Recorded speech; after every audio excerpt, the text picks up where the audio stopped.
بەڵێ ببورە دەست پێکەم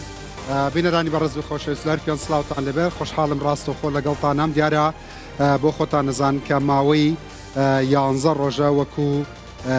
تۆڕێکی میدیایی جیهانی کوردی ڕوودا و پێ بە پێ لە ڕووداوەکانی سووریادا لەگەڵتانە زۆر جار زانیاریەکانی بەر لە تەنانەت میدیای ئەو وڵاتانەش کە کارەکتەر بوون لە ناو ڕوودا و سیاسیەکاندا بۆ ئێوە گواستووەتەوە. بەڕاستی من ئەم شەو جیاوازتر نامەوێ مامەڵەیەکی ڕۆژنامەوانی پەتی واتە ئەبستراکت لەگەڵ ڕووداوەکان بکەم و ئەوەی کە ڕووەدا جارێکی تر ئەوە بەمەوە بە گوێتان نامێ ئەم شەو لەم پرۆگرامەدا ئێوە گوێتان لە شیکاری سیاسی قوڵتر بێ چونکە هەمومان نەزانین ئەوە بەشارە سەد ڕۆی بەڕاستی ڕووداوێکی زۆر گەورە بوو هەموو دیکتاتۆرێک کە ئەڕوا بارێکی گەورە لەسەر شانی مرۆڤایەتی لا ئەچێ و باری مرۆڤایەتی سوکترە بێ. بەڕاستی ئەو کارەساتەی کە زیاتر لە نیو سەدا ئەو ڕژێمە دیکتاتۆرە بەسەر کورد و کۆی پێکاتەکانی ناو سووریای هێنا کەم نەبوو. نامەوێت جارێکی تر باسی ئەوە بکەمەوە بەڵکۆمەوە باسی ئەوە بکەم لە ئێستا بە دواوە ڕووداوەکان بەرەوکوێچێ و ئایندەی سووریا چۆن دەبێت. بەڕاستی ئەمڕۆ بینیم کوردان زۆر دڵخۆشن بە تایبەتی کوردی هەموو پارچەکان و تایبەتتر کوردی ڕۆژئاوا و دڵی هەمومان لەگەڵ کوردی ڕۆژئاوایە بەڵام گرنگ ئەوەیە کە بە تەنیا لە سەرەتاوە دڵخۆش نەبی ئەبێ بەردی بناغی ئەوە دابنی کە لە کۆتاییدا قاقا لێبیت و لە کۆتاییدا پێ بکەنی واتە ئەمڕۆ بەرپرسیارەتی هێزە کوردیەکان و تەواوی کورد لە جیهانە و کارەکتەرە سیاسیەکانی ناو ڕووداوە سیاسیەکان و سیاسەتوانان ئەمڕۆ بەرپرسیارەتیان لە هەموو کاتێک مەزنترە. بەڕاستی ئەمڕۆ لە هەموو کاتێک زیاتر دیالۆگی کوردی پێویستە. ئەمڕۆ هەر کەسێک ئەتوانێت ڕۆڵێکی بچکۆلا یا مەزن ببینێ ئەمە ئەو ڕۆژەیە کە تێیدا نیشتیمان پەروەری و کوردپەروەری و مرۆڤپەروەری ئینسانەکان تایدا دەردەکەوێت. و هەرێمی کوردستانیش بەڕاستی بەرپرسیارەتی گەورەی هەیە بەرامبەر بەو دۆخەی کە لە سووریا دەگوزەرێ و ئەتوانێت ڕۆڵ و کاریگەری مەزنی هەبێت لە لێکنزیکردنەوەی لایەنە کوردیەکان. چونکە بۆ خۆتان نەزانن بەڕاستی سیناریۆی جۆرا و جۆر هەیە بۆ سووریا. ئەوەتانێ ڕووداوە سیاسیەکان ئەحمەد شەرعەکە بە محەممەد جۆلانی و بە مەشهورترین وتەی سەردەمی ڕێنیسانسەوە سەلەفیەکی جیهادی دێ خیتابەیە و بە تەواوی بە ڕوخسارێکی ترەوە دەردەکەوێتە ئەو ئاستەی کە لە سەرەتاکانی دەرکەوتنی جۆلانیدا وەکو تیرۆریست ناوی هات ئەمڕۆ کۆمەلگای نێودەوڵەتی خەریکە مامەڵەی لەگەڵاکەن بەهۆی ئەو نەرمیەی کە ئەینوێنێ. واتە ئەمڕۆ ئێمە ئەبێ چاوێک لەوانە بکەین کە لە سیاسەتدا خۆگونجێنن واتە ئەبێ بیر لە دانووسان بکەینەوە ئەبێ هەموو ئەوانەی کە دژمانن نەڵین دژ و تەواو ئەبێ بیانهێنینە سەر زمانی گفتوگۆ بە لۆجیک بە سۆفت پاوەر.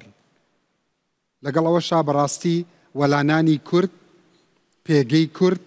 ڕۆڵی کورد سیاسەتی حەکیمانەی کورد لە ڕۆژاوە هەتاوەکو ئەمڕۆ وای کردووە کە ئاسان نەبێ سیناریۆکانی ئەم لاولا هەرچۆنێک بێ و دەرنانی کورد لە ناو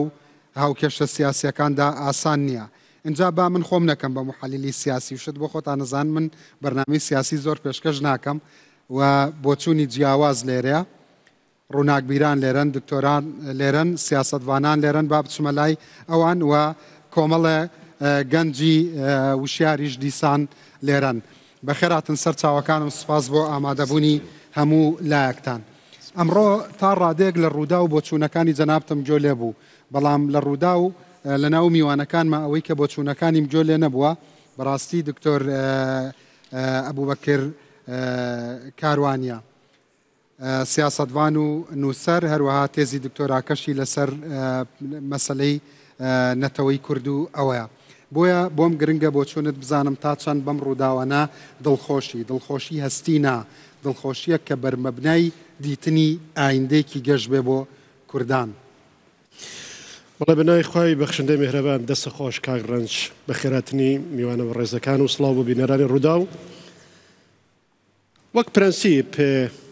هەموو هەڵتەکانێک لە ئەو واقعی لە دوای جەنگی جیهانی یەکەمەوە دروست بووە و لەو چوارچەوەیە کورد زیندانی کراوە چەوساوەتەوە و نوکولی لێکراوە بە جۆرێک لە جۆرەکان مادام دیموکراسی نەبووە، مادام پێکەوەژیان و دووبارە گرێبەستێکی کۆمەڵایەتی و سیاسی نەبووە هەمومان لە چوارچەوەی دەوڵەتێکە کۆکاتەوە ئێمەش تایبەتبەندی خۆمان هەبێ هەموو ڕوخانە لە ئەو بارودۆخەیە وەتا ئەو واقعی سایکس بکۆ دروستی کردووە بە جۆرێک لە دەستکەوت بۆ کورد حسێبەکرێ و بۆ دیموکراسی و بۆ پێکەوەژیان لە ناوچەکەش حسێبەکرێ. دووەمیان لەبەرەوەی سیستمێکی مستەبیدی دیکتاتۆری وەیەکە لە پاشماوەکانی قەڵای ناسیۆنالیزمی عەرەبی ڕووخاوە لە ناوچەکەیە ئەوەش ئێمە حەقی خۆمانە دڵخۆش بێ کەواتە من بەش بە حاڵی خۆم بە سێ سیفەت دڵخۆشم بە ڕووخانە ڕژەم لە سووریایە بە سیفەتی کوردێ کە ئێمە 50 ساڵ لە ژێر سایە ئەو ڕژێمەیە جیاکاری و ستەمی نەتەواتیمان چێشتووە بە سیفەتی دیموکراس خوازێ کە ڕژێمێکی ستەمکار و مستەبید و نادیموکرات لە ناوچەکەیان ڕووخاوە کە دەیان ساڵە بەسەرکوت و بە شێوەیەکی خوێناوی گەلەکەی بەڕێوابە بە سیفەتی مسلمانێکیش کە یەک ڕژێمێکی سەرکوتکەر بووە لە ڕاستیە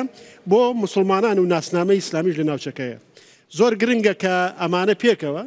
جارێکی تر لە چوارچەوەی پەیمانێکی کۆمەڵایەتی و سیاسی نوێیە ئایندەیەکی دیار بە خۆمانینکەن بۆ ئێمە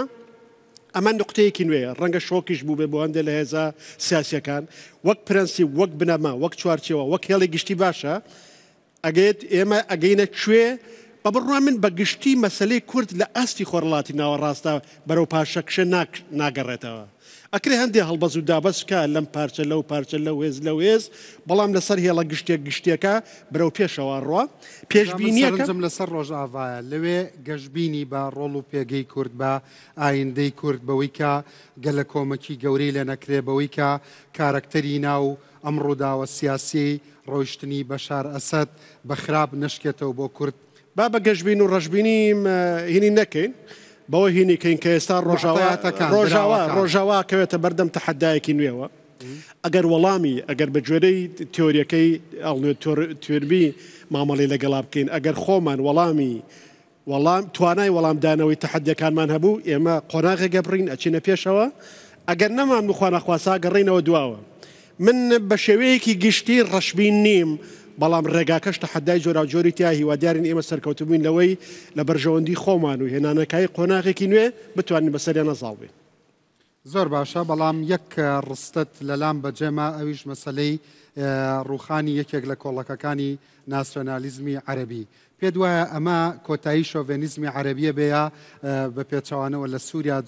بە جۆرێکی تر شۆڤێنیزمی عەرەبی خۆی بەرنامە ڕێژەکاتەوە خەریکە ئێمە گرنگترین هێزەکانی ناسیۆنالیزمی عەرەبی ناسریەکان بوون لەگەڵ بەعسیەکانە ناسریەکان کاتی خۆی ئەرەسیان هێنا بە شێوەی لە شێوەکان بەعسیەکانش لە عێراق و لە سووریا هەردووکیان دوو قەڵابوون قەڵاکان ڕووخان لە ڕاستیە ئەکرێت لە فۆرمی ترە شێوازی تر لە دەمارگیری لە ڕەتکردنەوە ببینین بەڵام مەرج نییە بە هەمان شێوە بێ و ناسیۆنالیزمی عەرەبی بێ ئەکرێت ناسیۆنالیزمی سووری بێ ئەکرێت دین بێ لە بەرگی ناسیۆنالیزمە ئەکرێت ناسیۆنالیزمێ لە بەرگی دین و مەزەب و نەتەوە و تایفۆم جۆرەشتانەیە بەڵام بە قەنەعەتی منە و ناسیۆنالیزمە کۆنە توندڕەوە سەرکوتکەرە ئەم جۆرەشتارە ئێستا زەمینەی دووبارە بیناکردنەوەی بۆ جۆرە پێشوەی نییە ئیمتحانێکی فاشلیاندا نانتوانی دەوڵەت دروستکەن نانتوانی گەلسازی بکەن نانتوانی نیشتمان سازی بکەن نانتوانی دیموکراسی بەدی بێنن نانتوانی عەرەب بکەن بەنەتەوە لەبەرەوە گەر عەرەبیان کردووە بیانتوانیانەتەوە بوویایە ئەبوویا 22 دەوڵەتیان نەبووە یەک دەوڵەتیان هەبووە لەسەر راستی دەوڵەتە قوتریەکانیش شکستیان خوارد لەبەرەوەی دەوڵەت دروست بێ ئەمانەی لەم ناوچەیە هەن بە تایبەتی ئەو دەوڵەتانەی لە چوارچێوەی پەیماننامەی سایکس بکویا دروست بوون لە ڕاستیە لە جەوهرە دەوڵەت نین قەوارەی نێو دەوڵەتین بۆیە وردە یەک بە دوایە کار ڕوخێنەوە یەک بە دوایە کار ڕوخێنەوە زەمینەی مانەوە و دواتر حەزەکەم بیر و مێشکت کۆ بکەیتەوە لەسەرەوەی کە بە وردی قسەم بۆ بکەیت لەسەرەوەی کە هەتەشا هەیئەی تەحریر الشام ئەتوانێت لەگەڵ گۆڕانکاریە نوێیەکانە کە خۆی بگونجێنێ بە پاشخانێکی سەلەفی جیهادیەوە ئەتوانێت ئیسرائیل ڕازی بکات ئەتوانێت لەگەڵ ئەمریکادا بگونجێ لە کاتێکا کە یەکەم حرفی کۆشکی سپی بە ناوهێنانی ئەم حرەکەیە بوو بە ترۆریست دواتر جوابم بیتەوە سپاسە دەکەم و حەزەکەم بزانم بەڕاستی بەڕایتۆ کام دەموچاوەیان حەقیقیە ئەم دەموچاوە پڕ لە مرونەتە یا ئەو دەموچاوە جیهادیەی کە لە ڕابردوودا بینیومانە بە عیلاقاتێکی ئاڵۆز لەگەڵ قاعیدە لەگەڵ ئەیمەن زەواهیری و پاشخانی بەرەی نووسڕا باشە ئەوە ڕووداوێکی ئەوە گرنگە چونکە تۆ شارەزای ئەو بوارەی مامۆستا بەخێراتی سەر چاڤە تا gelek دڵخۆش بوویرۆ من تەدیت لە ڕووداوە دڵخۆشیەتە بە تەنێ ئەحساسە یا شتێکی دەزانی وەکی ئۆپۆزیسیۆنێکی دەزانی ڕەوشێ کووردا چێتر دەبێ باشتر دەبێت لە ڕۆژئاوا بليش علي كده يعني بشتي شستو يك صال حكم بعث وبينجي 4 صال حكم حافظ الأسد وبشار الأسد أو روخاندن دلخوشي كيتشيتكي علي ده يعني دمج انتدابة فرنسي لسر سوريا حطانها يعني نافي كرد دستور سوريا دهاتي وما في كرد دستور سوريا دهاتي ام بيجن اف يعني 16 سالي درباس بون كاركي باش لقل خلقي سوري مكر جا ام دكاربن اجا ايرو قناغكي نه دستورك سوريا سوريا نه افاب ام كاربن اجا هنكي ما في ملتي كرد دستور سوري دي جيب اف نيت دبيني اف اراده دبيني لجمع حمي بيكاتين ناف سوريا بله جبر يعني اوبوزيون ام ناف دكار دكن يعني همو آلية اوبوزيوني يه جبري بعسي بون يه شيوعي بون يه ناصري بون يه اخوان المسلمين بون او رنگانا قش ما بوان كار كرنه تفيولوجي يعني هنك خالي سركه ما قريبو بوان لسر هفدو بكن انا ها ريجيم نما يعني او تشتانا لسر كاغتي مال هفدو كربون جا امي تشاول قال ريجيمي اتفاق كلو بكن انا ريجيم سوري نما ريجيم بعث نما ريجيم اسد نما اف خلقي دني سوري ما ببرانيا وان يعني هم آلية فكري دج آلية نتوي دج آلية طائفي دج ما بقلك اجوار كاركري وام بهورنج ام دكاربن يعني بيشاروجا سوريا دي هنكي ما في دستوري بالتسخين ان شاء الله هي في دكم ما مصا ازد دسبيكي خدا بحثا ديالوج كردي كردي كر ايرو لهر كاتكي دي بيوستر جبو كردا وقتك تهاتي استوديو من قلت ما مصا دلخوشي تقول والله من قلق دل طنقم حرصي منها حساسيتي منها جبو آيندا ترسو حساسيتي تتشيا رستي بري جيشكي بيروز بالخلق السوري ولا خلق هريمي رجلاتا نافين حمو چمكي رجيم سوري نا بس تنه تأثير قوال سر سوريا سر لبنان سر عراق وتدي مرسلا جي إيران ده بقر حتى بحر يعني متوسط أو حتى بحره أفروجة كبيروزة براسي ليه قاسكيا برنجي كدين تشابوبا قاسكيا رژیم قاربا يعني جعناتيا خدر كتا نعنات با اف تشتين هنا كك ابراهيم قوتي مرسلا يعني كوميتا دستوري مرسلا تفكير سياسي بوين ريبا لا مجبور بونها افري وخياي عالم جمرة قوت ون بديل خازن بديل بشار اسد افا از كتشالكفانا كي جفاق السيفيل يعني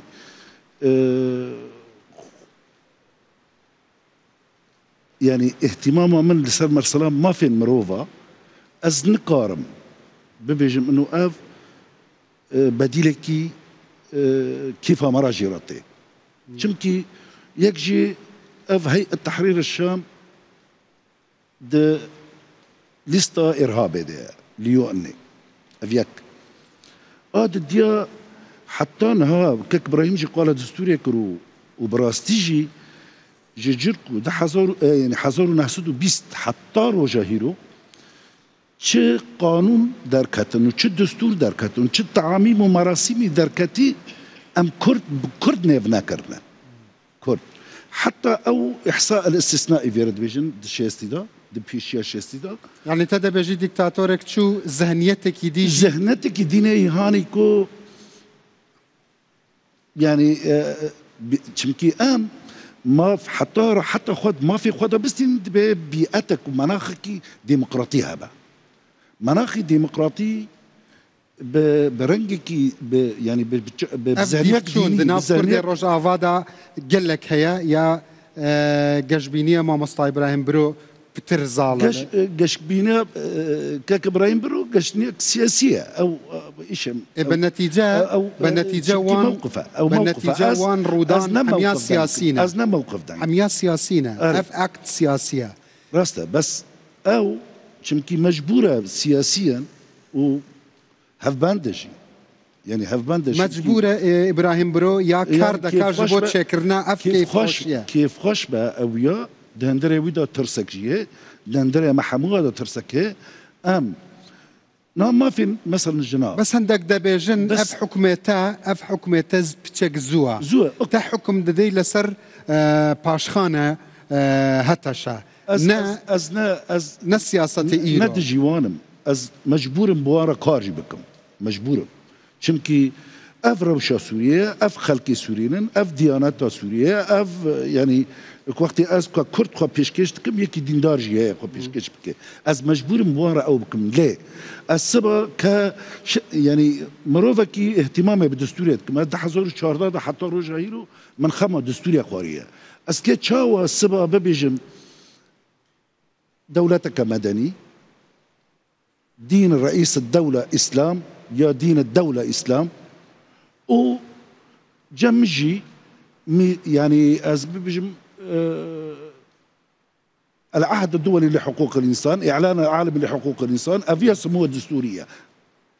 ده قال يا كي قال حقوق الإنسان بكي إعلان العالمي لحقوق الإنسان بكي عهدين الدولين بكي ينجي كي قال دستورك الديني بكي أفترسك أم بي أف جمعتا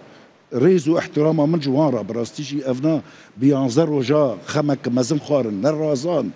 جي تتزاني يعني د سينوري تركيا دا حتى سينوري اردن تشقاس عذابه يعني نه ساعات بسيارات دشي واف عذابي هاني دي نهر وجا حتى اف ريزيما هانا بيس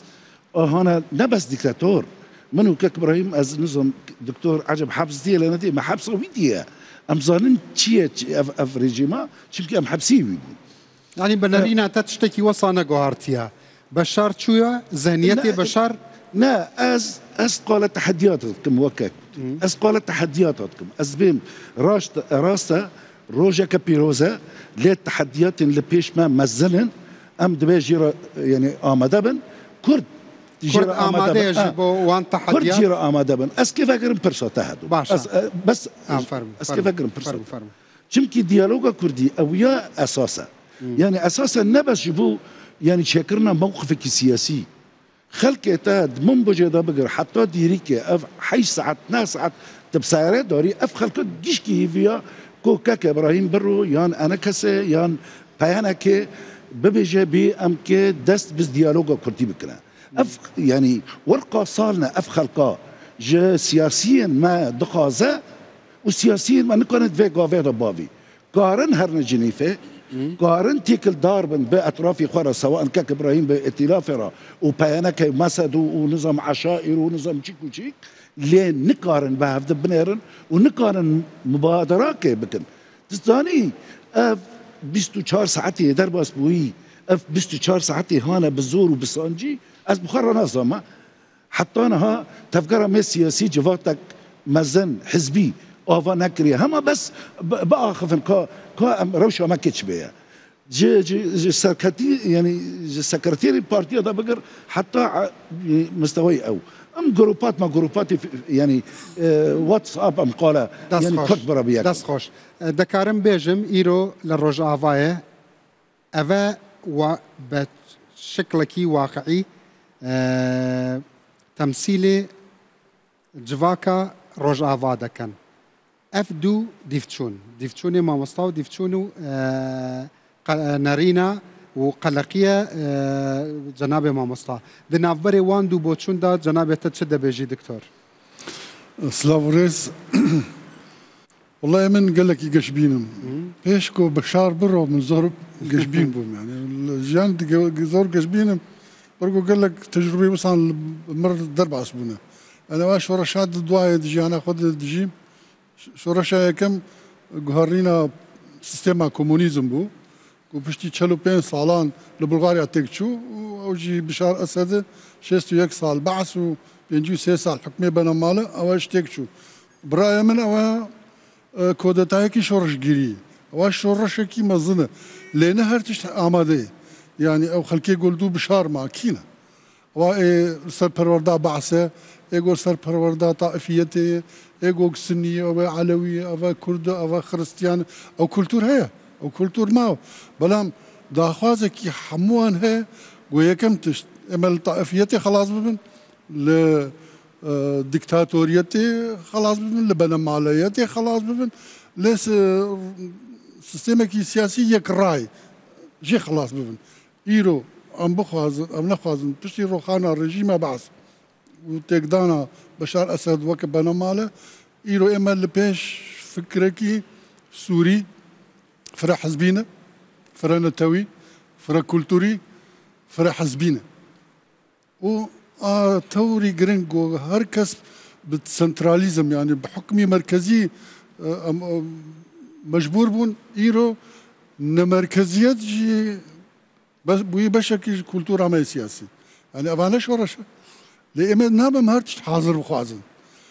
ئەو شەڕی چەکداری حیاوەر خلاص بوو شەڕێکی دی دەست پێ بێ بەڕاستی شەڕێمە وەکە کوردەی سووری شەڕێکی زۆرە شەڕێکی زۆر بێ بەس گەل لە فاوتەر هەن عالیکارن بۆمە نە ئەم تەنێت وی شەڕیدن ینی عەلەوی ئەو مەترسیار سەرمە ئەڤە کۆتایی شەڕ بوو یا دەستپێکە شەڕێ ئەف کۆتایی ئەو شەڕێ سیستێم و معارەدە بوو ئەوە نەما ئانها بوو شەڕێ هەر مکەوینەک هەر حەزبێکی سیاسی هەر ئەدیۆلۆجیەک شەڕی شەڕ یا منافەسەش بۆ تحقیقا مافێ خوا شەڕی نەرم شەڕێ سیاسی شەڕی سیاسی شەڕێ دیالۆگ و سیراع حەزبی یعنی سیراعێکی منافەسە یعنی شەڕی ئەهلی نەممکنە لا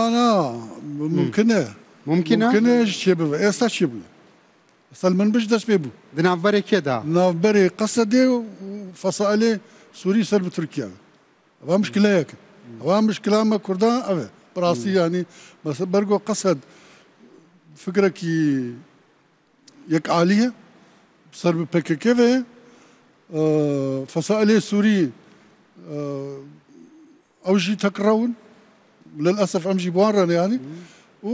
عائدی تورکیانە و پێکێکێ و تورکیەم چ مشکلەوان هەبێ تێ ڕۆژاوای کوردستان وایەکە مشکلە ژمارە مشکلات دوا یعنی نکارێت ناو شەو و ڕۆژێکێ دێ ئەو خوین و ئەو کەراهیان لە ناو سنە و عەلەویان تو سەرڕاست بکی باشە شەڕ بتەنێ لە ناوبەرە هەسەدە و سوپای ئازاددا ممکنە یا دناوبەرە هەتە شەو هەسەدە داژی وەسایە وا دیار بوو هەتەشە کە هات منطقة أو عفرين خيماتي عفرين شهبة كهاتن شهبة كهاتن حلب هاتن ناف مسيحيان ناف كردان ناف علويان الشر درنكت بوار أبدا شر نبو دوام دزي كشتن افتشتانا يعني يقولوا تعليمات أبون يعني براستيجي تشتكي يقولوا قال لك تشتكي قال لك نا معقولة اللي يكي تاوانبار بالتيرورك ناف دولتي نابي لسه تيرور ده ونبشك جو بوزيسيونات سوري فرمي افتشتي وصان ايجابي كر دەست خۆش دیارە دوو میوانە ماوە جەنابی دکتۆر و پاش ئەم ناوبڕە بینەرانی بەڕێز کاک فەتحوڵڵا حوسێنی نوێنەری بەڕێوەبەراتی خۆسەر لە هەرێمی کوردستان لەگەڵمە بێ لە پارێزگای سلێمانیەوە لەگەڵ جەنابی دکتۆر دەرفەتتانە دەمێ و من پرسیاری ترم لا دروست بووە لەسەر قسەکانیەمان بۆ چوونی ئێوەشە بیستم بینەرانی بەڕێز ئێستا گەڕێمەوە کاک فەتحوڵڵا حوسێنی پاش ئەم ناوبڕە دێمە خزمەت جەنابێتە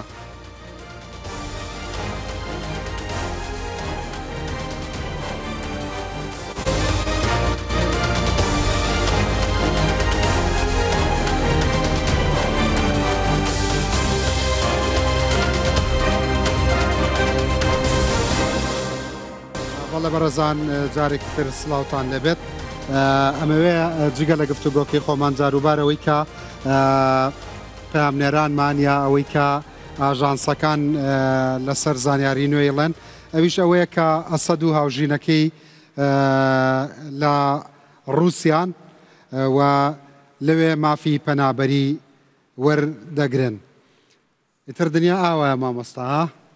ئەوەی نەتوانێت نیشتیمانێ دروست کە خەڵکەکانی تر هاوڵاتی و هاو نیشتیمانی بنتیایە چارەنووسێکی زۆر سروشتیە ڕۆژە خۆی مافی هاونیشتمانی نەمێنێ دنیا دەوڵەتێ لە دەستە سێنەیە دنیا دەوڵەتێ لە دەستە سێنەیە بەڵام ناوی چاک تا سەرمێنێ بەڵێ بەڕێز مامۆستا فەتحوڵا حوسێنی سڵاو و ڕێزم بۆتەیە وەکو نوێنەری بەڕێوەبەراتی خۆسەر لە هەرێمی کوردستان پیرۆزبایی لە جەنابت دەکەم و من لە دەستپێکدا باسی ئەوەم کرد ئەمڕۆ لە هەموو کاتێک زیاتر دیالۆگی کوردی گرنگە بۆ ئەوەی کە کورد ئامادە بێ بۆ هەر پێشهاتێک جەنابت لەسەر ئەمە چ دەفەرمووی؟ زۆر سپاس کاکڕن سلااو بۆ تۆ بۆ میوانەکانت و پیرۆزباهیژی بەم بۆنەیە لە هەموو ملەتەکانی سووریا دەکەم دوای حکومێ زیاتر نیو سەدەیەک لە حکومی ماڵواتی ئەساد و زیاتر لە 61 ساڵژی حکومێ پارتیا باسکە تاقانە حکمی ئەو وڵاتە کرد و بە زمانی ئاگر و هەرەشە دایم لە بەرتۆ مەخاتی ملەتێمە بە تایبەت دۆستیە یعنی بەڕاستی دیالۆکا کوردی ئێمە چاوەڕوان بوون کە بەم نزیکانە ئەو دیالۆکا جارێکدی دەستی پێ بکە لەبەر ئەو دیالۆکە ئەمە زیاتر لە 3 ساڵە وەستاوە و نێرتراوێ ئەمریکیژی وە بزانم ئەم دەمە ئەم ماوەی ئەخیرە لە واشنگتۆن بوو بەهۆی هەربژارتر سەرۆکی ئەمریکای تازە بەڵام گەرانەوەی بۆ سووریا دیارە دوا کەوت و ئەمڕوودانەی دراماتیکیژی بڕاستی ئەو بوێرەکانی بلەز هاتن سەر سووریا دیارەوەی تۆزەکی ئەولەویات زیاتر بۆ ئەو تەسویاتی سیاسی ئایا چۆن ئەولاینن ئۆپۆزیسیۆنە عەرەبی یان کورد وەکو نەتەوەیەک یان کورد وەکو ڕێبەبەریە خۆسەر ئایا چ پرۆژەی لایوان هەیە بۆ تەسویات سیاسی نەمازە کە یەکژە ئەقتابی سیراعێکە ئەوژی بشار ئەسەد بوو حەزب بەعز بوو نەما ئێستا ئێمە بەرامبەری ئستحقاقاتی تازەنە ئەو استحقاقانە ئایا تەسویە سیاسی بچ شێوەیەک بێ ئایا تەوافقاتی ئەمریکی رووسیە بچ شێوەیەک بە نەمازەگە پەیکەیە میلیشیەکانی ئیران ئەتوانە بڵێ بە هیچ شێوەیەکی نەمانە ناو سووریا ئێستا پەیکەیە تورک بەهێز دەبە و تورکژی وەکو هەدیەیەک ئەمڕۆ دیارە شەڕی خۆی ڕووداوە بەرامبەری کانتۆنی منبج و شەڕێکی قورس بێنیان و بێنە هێزە سووریا دیموکراتیکەیە یعنی بەڕاستی ئەو زۆرانبازیە کە تورکیا ئەمڕۆ تەسعیدا گەورە گەل ناو سووریا دەکە ئەوە تێواتەیە هەنێ کە تەسویە سیاسی زیاتر تێتە پاشخستن ئێمە سووریا ملەتەکانی سووریا دوای 14 ساڵ ئەو کریزا گەورە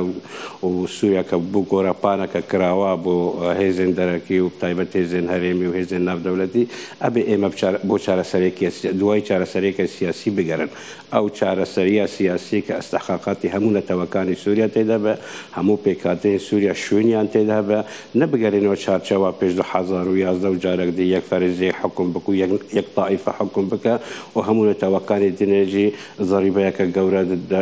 دناو وڵاتی خۆ دەبدن یان بەڕاستی دیالۆگا کوردی بۆ نەتەوا کورد ئەم قۆناغەدا ئەوە گرنگترین استحقاقە ئەبێ کورد هەموو هێزن سیاسی کوردی بە تایبەتی پەیانەکەی و ئەنەکەسێ ئەبێ استحقاقی خۆی نەتەوی هەستن کە ئێمە بەرامبەری استحقاقەکە گەورە ئایە نەتەوا کورد لە سووریایە دەهاتوو دوای بشارە ئەسەد دوای کە هێزی ناودەوڵەتی ڕێکەتن تەسویە سیاسی بدنە پێش ئێمە وەکو نەتەوا کورد داوای چیەکەن وەکو استحقاق وەکو نەتەوە وەکو جغرافیا مامۆستاپاشی ئەفدانی ڕۆشنی بەشار ئەسەد بە عەمەلی هیچ پەنگاوێک هاتیە ji bo دیالۆگا کوردی لەوێ دەرێ بە شکلێکی عەمەلی دەزانی پڕ زەرورەتی وەکو جەنابێتە گوت بەڕاستی ئێمە پێش ڕۆخانی ئەسەدی پێویستمان بە دیالۆگا کوردی بوو لەبەر ئێمە چۆن ئەتوانی بوون وەکە ڕێڤەبەریا خۆسەر دایم کۆنگران لە دارخن بۆ تەسویاتە بۆ دیالۆگا سووری ئەوە ئەستەحقاقی خۆمانە وەکو ڕێڤەبەریا خۆسەر وەکو ئینسیاتیفە فەرماندەی گشتی هێزە سووریا دیموکراتیک جێنەرال مەزلوم عەبدی کە ئێمە ئەگەر زوو ئەف دیالۆگ چێنە بێ بەندۆرێ وی لەسەر ڕەوشی کووردا چ دەبێت دزانی وەکی تەگوت گەلێک چاوی تەماح لەسەر جەه و منتیقەیە کوردی و کانتۆنات و ڕێڤەبەریە خۆسەر هەیە بەێ بکل تاکێدیانێ ئایا ئێمە وەکو نەتەوا کورد ئەگەر ئێمە بەیانی لە دیمەش دانیشتن و هێزن ناودەوڵەتی هاتون هەموو فەسائلن ئۆپۆزیسیۆنێ و کوالیسیۆنێ ئەو ناوین جۆراجۆر کە بناوی ئۆپۆزیسیۆن هاتنە ئاراوە و ناوز دەرەوەی سووریا یا ناو سووریا ئایا ئێمە ئەستەحقاق وەکو نەتەوە وەکو نەتەواکل ئێمە داوای چ ئەکەن ئایا داوا فیدرالیەت ئەکەن ئایا داوا مافی ئۆتۆمینی دەکەن ئایا وان پەیوێ من وتە حەمیات شتێک گشتیە مەسەڵەن هیچ نێوەندگیریەکی هەیە دناوبەرێ وەداژ بۆ پتر نزیک بوونێ کورد و کووردا و هیچ دانوسانێک محاولەیەکی دانوسان هەیە دەگەل تورکیا و بتەنێ دەبێژن تورکیا مەحەج ناکە یا محاولەیە دانوسان هەیە ji bo ڕەڤیاندنا ئەف گرژیە تەریخی يعني براستي هندك بيوندي قنوات هبون بوساطايك أمريكي كأتواني بين هيزا سوريا ديمقراطية كان ريبا بريا فسار لقى رايدار تركي تسوياك بكن إما هيزا سوريا ديمقراطيك نهيزا كرشكارة هيزا برجري كردن لقوي للجغرافيا خوي لنخشيا خوي لبيكاتين باكور وجهات سوريا والبر أواجي بو همانجيا ونقول هيزا ناف دولتي هي بسر برشتي أمريكا بو نمانا تيرور نمانا داعش واستقرار وأبانا كالرجل يعني بشكلكي بدائي دانوسان دنافبرا هسه دو تركيا داجي هيا محاولة دانوسان بله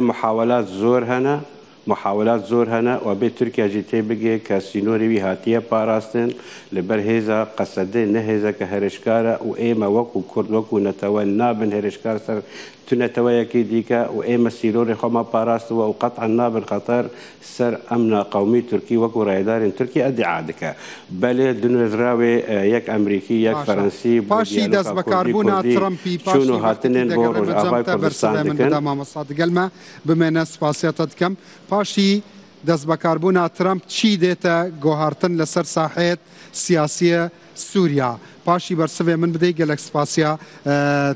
تكم دكتور محمد براستي عندك شتي ود بو من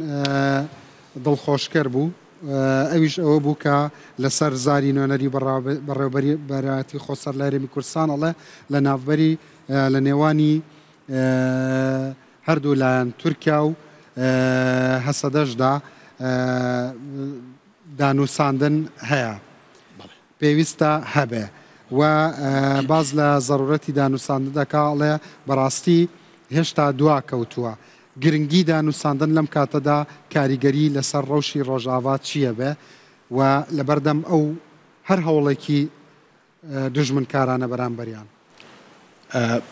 طبيعي ام دوخي كاتو تاراوا اس برهمي دانوسان الراستيه برهمي او قرنكارينيكا التي راي رجلاتنا وراس بتايبت بكوتاي هنان بشري حزب الله واسرائيل كدوخيكي او تواتو تاراوا ك هزي ايران لناوچكنا ميني ايران خودي ايران بورازيام وتركيا زور جوان لوتي يجسوا كاجر تعاملكي عقلانه ولا حوار وانك لقل همو اطرافي سوريا بما فيهم كردكان اويش وكوبلي او نفوذي لدس درجه بوي جرينجا هم هذا كردكان اوبزانن وبدل نهائي هذا سوريا كان تريش او ازان يعني بيدواس نوردار كرني دستورداني ايران وانه بو دستورداني همولاك نيا وممكن حوارك او توهبي لبين همو ام طرفاناك لخوي وام دخنات ارا والراستيا جاب الراستي ايران ماڵاوایی کرد لە سووریایا بە جۆری تر ڕەنگە محاولاتی تر ايران بۆی بمێنێتەوە لە تارانە ئەمەی قبولە فۆ يعني انگلیزەڵێ بۆ وەکو شوازێکی ناوەندی بەڵام بە مەدایەکی دوور ئەوە ئەمێنێت توێشتن لای بەر ڕەحمەتی ئەمریکا و چونکە ئەمریکا بە بەقوەتی دێتەوە ناوچەکە لە ڕاستیە يعني 2 ساڵ فقط 2 ساڵ بەر لە ئێستا خەڵک نقاشیوانێک کە بەدیل چییە لەو کاتێک سەی قمين نقبو كأمريكا جقل أمريكا لناوشكا إسرائيل وأردن ومصر ومغرب وإمارات وبحرين من أوقات مقالك لسروا نفسي كقناعتي كل موابو كأمريكا قصي أخيري كل قلها وبيمان كان إلى ناوشكا آية رجلاتنا والراس وأتوان بديل من بن بدوا أمريكا يعني نمرو دعاني سوريا سير كربو وكويكا جارجار لكوشكي سبيوا قصيك خوي بيانا كرت سير كربو يا بكري فعلي بو نا امريكا بكربو حتى بلام يا اوكو امدر فتي بو نرخصا ولا الراستيه لتراجع بو للرجلاتنا والراسه وايران لقوتها بو بلام الظرفي كهاتا راوا لدواي شري غزه للراستيه اگر شي همو خلق واب سيرك يعني كاسرائيل ناوت شي بلام بداخوا يعني يتر دقلوي ك گوزرا مثلا بەڵانسی پاوەکەوت بەلایەکە کە لەوانە فەرمووت دوجار لە سووریا قسەی کۆتایی ئەمریکای کات بەڵێ باشە وممكنش حەزەکەم لێرە شتێک بڵێ ممکنە من طبعا تەفاهمی ئەوەکەم کە هەڤاڵان من لە ڕۆژ ئاوا تۆزی ئەگەر ڕەشبین من ئەوە لە وەکو دۆخێکی ترس لە شەڕ سەپاندنی شەڕەوە دیێ لە کاتێکە من حەزەکەم دڵنیایی منواتی گەشتم دڵنیایی ئەوە بدەم کە ئەو شەڕە ئەگەر ببێت بسەپی بەسەری کووردە زەرمەندی کۆتایی ئەو هێزە سوورانم کە ئەو شەڕە ئەسەپێن لەبەر چەند هۆکارێکە کاتە هەبێ لە خزمەتها مامۆستای هێژە دکتۆر دەفەرمێ قسەی کۆتایی ئەمریکا دەیکاوە من پرسیاری دوا پرسیاری دوماییە من ji بۆ مامۆستا فەتحوڵڵا حوسێنی ئەف بووکە من گوت ئەگەر ترامپ دەست بەکار بێت چی تێتە گۆهارتن ئەگەر پەیوێن دوماهی ئەمریکا دەکا بە نەڕیناتە چی تێتە گۆهارتن پاشی دەست بەکاربوونا ترامپ بەرینە هاژی دەورە خۆی پێشی دژی حەز دەکرد سووریە vekش ئەنها يعني روشكي دن هي راس شري هم لأوكرانيا تشيبو هم شري غزة وحزب الله تشيبو لجاركي دجي تو استراتيجيكي كور جبو أمريكا لسوريا تنة استراتيجيا أمريكي لسوريا باراستنا إسرائيل جبو ولوجي يعني أو مانا دورو دريج أمريكا لسوريا نامينه دبا أنها روشك هي هين مسألة داعش وكامبي هول أو مسألة هنا أمريكا نكار بشتاقو بدي لي ويتشار سريكي جوير ببينه أمريكا يعني حطا الدوري نامينه باشا أجر استراتيجية أمريكا باراسنا أسايش إسرائيلية بنارينا تا ده مستقبل نزيك دا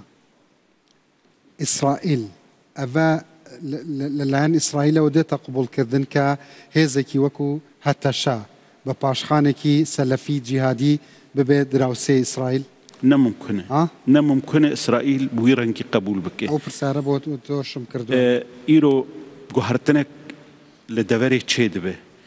حەماس نەما جیرانی ئیسرائیلە حزب الله نەما جیرانی ئیسرائیلێ هەروەها چێ نابێ هەتەشە جیرانی ئیسرائیل بێ هەتەشە دەکارێ خۆ بگۆڕێ يا لجموان هرنا نآمنة أنا وق فكر إيديولوجي زحمة بيجوهرتن ليه لجوري تشتاقبو ديار آليين ناف دولتي باش هاج في تشتيهنه وأمشي أقدار بون آليين ناف دولتي هاج في جوهرتنه هنه وزانيبون وحلب بكهذا حما بكهذا بلكي ما أو جمان نكر لجوري آليين ناف دولتي لإيرو كومالجهني ودولتي معاملة دقل خدي طالبان دكا شما دقل بياوي طالبان ناكا بله أنا هل شو عيني أو تشت أنا تعمل بيردكه ليه دفيو جهرتنا كي جدي بكرن يعني إيرو رجيمه كي سلفي جهادي سوريا حكم بك يعني حمولات عربية يعني عمري هالتشاء بنريناتا ندرج دبه مؤقتة رول خو بيني أداء خو كرت باشان لازمة بتشي جهرتنا كي جدية بيادتش يعني همو تنظيمات سلفي بن يعني يقلك راديكال أو وظيفتك يوان هي أو وظيفة تواود بدتش ماما صار معاملة وان دقل لدمشق دقل برسي كردتا جوهرتن يا دقل بشار أسد نريني وان شفرقك وصا نابه لا بهوريه من وين يك آلي حكم بك وأنها يعني و قناقة كيف جهز سوريا تشيب نما قناقة برية إيرو رجيم نما إيران نما حزب الله نما يعني أف هزي تشقداري إيرو دبن نافي هتشا يانجي أو فصالي سرب أوبوزيوني دي بالتناخوا وأوي إدارة سوريا بكن أو تشتا هناك زحمته وآلية سياسي السوري بر آلي هنه وآليين يعني نتوي آليين أولي يعني سوريا برنجة جي آلية نتويج آلية أوليجي آلية مذهبيجي أفتشتا أوي سوريا كي نوكي بري نافندي يك آلي إدارة وولاتي بكي إيرو لهر كاتكي زاتر كرد بيتوي با دانو ساندن هي دنافبري كردان خودا وكي كاك فتح الله قد فتح الله حسینی گوت دناوری کرد و ترکیا داجی دناوری کرد و کرد جی پنگاو عملی چه دکن و چه دکن بتنه مثلا لسر اکران تلویزیون دبیجن والله لازم ام به هفرا دیالوگ بکن یا چه دکن نه تنی دیالوگ خود گرکه لی ایرو تشتنهنه دوی اف اداره هنکی لی وگرکی القوابکه ایرو خلقي دير زور ورقة نا ملكويني دائما يعني أنا هاد ساعتك ده خلق كاري بهلق أو برانيا هيزا عسكري ياغو دناف قسدي دي خلقي دير زور ورقة كارن جيفكشن والتفي خلقي دني سوري ببن أو ترسكي قلكي مزن ماشي وان روداوان يعني ديالوجك آخافتنك تلفون بيف دانانا سياستها وبجدنا فرق أنا كسو هسا دات شي بويا؟ يكسر شي نبوي ليد ريا أمريكا فرنسيارة آخافتن روجانا جا آلية مدهية دفي جوهرتنك تشبد في رونشتنك ديالوج جدي تشب يك جي أو مسألة ما عربة نبي شركي أهلي وعيني او عربي قد ناف قصدي دنا يا فيجي آلية تركيا جبر تركيا باشا لي افنز بهفرا او ونزق بن تأثير بندوري ويلا سر فقريانو فقرياني كردا جبو عفريني جبو سريكاني جبو باشتربون وتشابون مورال كردات شدبه انها يعني درفتك باش هات يعني في شر داويه ده خلق عفرينه قريب بالتواي وقرن عفرينه بس نو كبر كما قال لك كما 4000 تشيا لا صدو حفته هزار قصده او تشتاش خور استغلالك سياسي كر كسكي بزوره او بنابر نكره يكي كرد جدفره شهباي وترفعته يعني بزور نهت بنابر كرن تاني يعني او مترسياغي بيادي وباكاكي وراغا عندنا وي تشيكر وكرد بين كشتن وكرد او بن او بنابري بخور انين طبقه جبوغي وك مخمور تكرار بكن خلككي دوري عرضي بخينن وبكن مفرخه ادي اقداريه جمع سر تشلو بينش حزار شخص كس حطان هذا قرية عفرين من بحث دانو ساندنو ديالوج كردي دكم ناخوازم و جارك دي شر ميدياي كان ومن جي سبب من حز دكم دسته و انا هسدجي دغشم بهفرا نزدك بن ودكارن بهفرا سياستكي تشتر حكيمانتر تشبكن بتايبت ايرو من ديت لسراكران الروداوي وزير درفي تركيا داخويان يقدا دغوت ام بهيت جوركي دانوسان دقل هسدا ناكين من دزانم وكي ما مصطفى فتح الله قلت محاولة دانوسان هي جب بشتي بردا ليه هندك هزن اوبوزيسيوني كردي ام ناز دكين وصاد بيشي ودكارن هر فرصتك يرو استغلال بكن جبو تشكرنا روشا كردا افن فرصتها حتى دنا بهفرا ودقل هسدا دقل تركيا جي محاولة دانوسان كان دقل جولاني جي دقل هر هيزكي لناف سوريا بله ما برينا هاج تركيا رقوتي يعني تكلي ما بتركيا دانوستندنا ما هنه وما قوتي جي دانوستندنا كردي يعني داخوزا ملتي ما يجي ام كاربن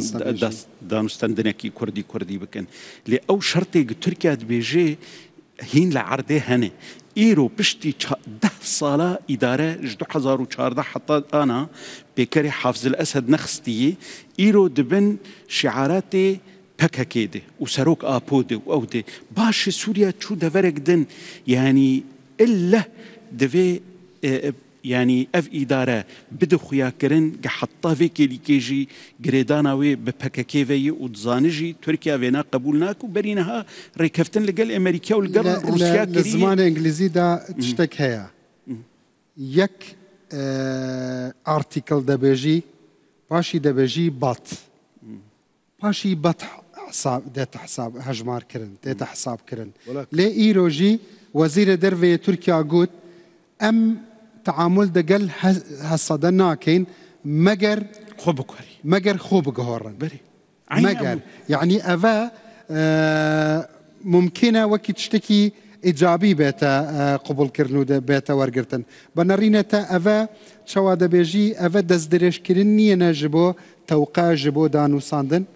ئەڤە شتێکی ئیجابی نینە دەست درێژی سلبی نابێژم بە ئیجابی دەست درێژ دەکەم ji بۆ تەوقع نەژ بۆ شەڕ یعنی نەکارێ هەسەدە نەکارێ ئەڤە وەکی پەیامێکی تورکی معلەن قبول بکە نها وەک چاوە ئەم لەبەر گۆهارتنە کە مەزنن چمکی ئەv تشتیهۆنان سەر عەردێ ئەv درۆنەژن چێبووی تورکێژی نفسی وێ ینی گۆهارتنەیەدا تێچێکردنە پاشی بەد چاوا تەفسیر دەکەی مەگەر پاشی مەگەر چاوا تەفسیر دەکەی تا ئیجابی نابینی وەکی ئەستەرە تشتێک ڕووناک بیرێک کەکە برایم بڕۆ مەوجودە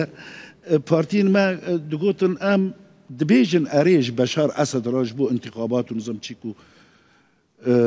تەدی یعنی هەر 4 ساڵە دەربەکەی لێک وا بکێ وا بکێ وا بکێ وا بکێ وا بکێ ئەف گوتن ji bo gotinekî siyasî ji duwala û ji hemû re ez bixwe yanî ke şexsek ez hîvî dikim niha aniha mezlûm Ebdî derkeve û bi beyanek û bi daxuyanek bibêje te eleqetê min û PKK hevdira ne dûr ne nêzik tu neye ez hîvî dikim مظلوم عبدي كاري لين كاري افجي بندوري وي تشدبه اگر مثلا فرزن افت شي ببيت تشدبه كو بكي مسموحه بكي ترك بخدلين بكي لنا نيلن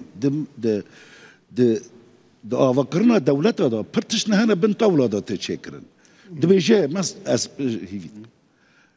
دبيجي اس فيت خوازم او بخاجي كو ور او تشتا ور كرن خساره جوي مصلحتي ليش برايا قشتي اش فيت خوازم نها روشة كردا از بس دقاقي جيبو كاك فتح الله جي جيبو كاك فتح الله جي كاك فتح الله تشتكي لنا ضامن اف تنظيره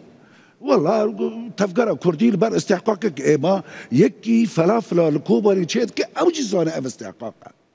كسي 16 سالنا هين استحقاقها 16 سالنا هين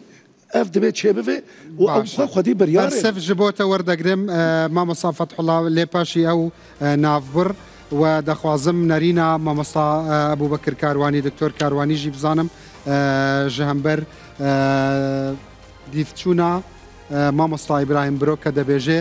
نەممکنە جۆلانی و هەتەشە حتا سەر لەلایەن ئیسرائیل بێنە قبولکردن و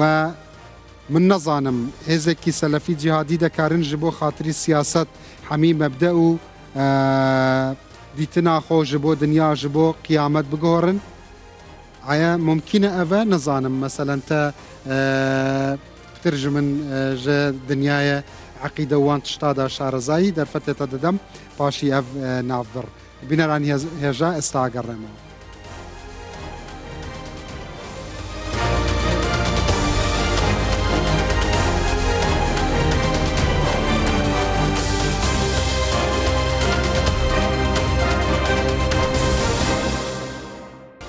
بەڵێ بەڕێزان دارێکتر سڵاوتان لەبێ مشتومڕەکەتان گەرمە تۆڵەی کاتیە و ئۆڵە کاتینی و باسی چیتان نەکرد باسیەوەکەین کە ئێستا شتێک کە پێڵەن هەسەدا دەسا چلی خاکەکانی سووریا بەدەستەوەیە ئەم دۆخە کاتیە ئەم دۆخە و دۆخە نیە ئەو فۆرمە نیە کە پێویستە لە داهاتوی سووریا هەبێ لەبەرەوەی ئێمە ئەگەر باز لە دەوڵەتێکی فدراڵیشکەین کە ئەمە خەواتێکی زۆریەوە بۆی اعترافکرێ بە فدراڵەتی دەوڵەتەکە ئەو کاتە ئەگەر تۆ لەسەر بناغی نەتەوایەتی داوای دەوڵەت بکەی یعنی ئەمەی ئێستا نامێنێ ئەم چوارچێوەی باکوور و ڕۆژهەڵاتی و سوێرە و ئەمانە نامێنێت جارێکتر پێناسی ئەو شوێناناکەی کە زۆرینەی کوردیتیایە و لەسەر بناغی نەتەوایەتی ئەمە دروستە ئەگەر باسیەوە ناکەی ئەو کاتە فدراڵێتەکە نەتەوەی نابێت فدراڵەتەکەی قلیمە بێت تا ئێستا مەسەلەن لە نەخشەی ئایندەی یا لە ئایندەی سووریادا دیدگایەکی ڕوونی کوردی هەیە کە بە دوای چیەوە بە دوای فیدراڵیەوەی ئۆتۆنۆمیەوە کۆنفیدراڵیەوەیە یەکێ لە کێشەکانەوەی بە بڕای من خودی یەپەگە و یعنی هەسەدە و برادەران جەماعەت لەوێ خۆیان تێگەیشتن و نەزەریەکیانەیە بۆی چۆن ئیداری دەوڵەت هێدەی کە باز لە نەتەوەی دیموکرات و ئەم بابەتانەیە دەستورێکیشان هەیە بەڵام ئەوە بوو ئەوەی کە تۆ بتوانانی بۆ جۆرە بمێنیتەوە ئەبێت دەوڵەت لەسەر ئەساسیەوە داڕژرێ تەنانەت دەستکاری سیستمی نێودەوڵەتیش بکرێ بۆیە ئەمان پێویستیان بە گۆڕینی دیدگا هەیە بۆی لەگەڵ ئەو واقعی کە تازە دوایە دەستورێک لە تورکیا بێتە چێکردن دروست ببێ کە تەعاڕوز نەکا لەگەڵ دەستورەکەی هەسەدەیە بێگومان ئەو دەستوری هەسەدەی قۆناغی ڕابردوو بوو ئێستا دەستورێک لە دیمشق نووسرێتەوە گرنگە ئێمە بەشداریمان هەبێت لە نووسینەوەی ئەو دەستورە گرنگە ئەو دەستورە دەستورێکی تەوافقی بێ لە نێوان هەموو نەتەوە و پێکاتە و ئاین و ئاینزاکان و تەوژمە فکری و ئایدۆلۆژیەکانی سووریا کە تەوافقی بوو ئەو کاتە ئەگەر ئێمە توانیمان دەوڵەتکەین بە فدراڵی و ئێمە ناوچەیەکی خۆ بەڕێوەبەریمان هەبێ لە چوارچێوەی ئەو پێوەرانەی کە دەوڵەت و سیستمە سیاسی نوێەکە دیارەکە ئەو کاتە هەر دەستوری بۆ ئێمە دایانین نامە پێچەوانەی دەستوری ناوەند بێ لەبەرەوە کۆمەڵەش لەم دەستوری ئێستا هەیە قوبولکراون با ئەو پرسیارە و لێ بکەم بیبەسمەوە بۆی پێشوە جۆلانی لەسەر شانۆی سیاسی دەمێنێتەوە یا ئەنجومەنێکی حکوم دروستە بێ بە هەمان ڕێڕەوی کە عێراق پێیان ڕۆی کارکتەرەکانی نووسینەوە بکەرەکانی نووسینەوەی دەستور چۆنە بێ ئایندەی سووریا چۆنە بێ ئایا جۆلانی وەکوتم ڕۆڵێکی بینی دەورێکی بینی لە ناو سینناریوەیەکی داڕێژرا و داویتر ڕۆڵەکەی تەواوە بێ ئیسرائیل قوبوڵیەکە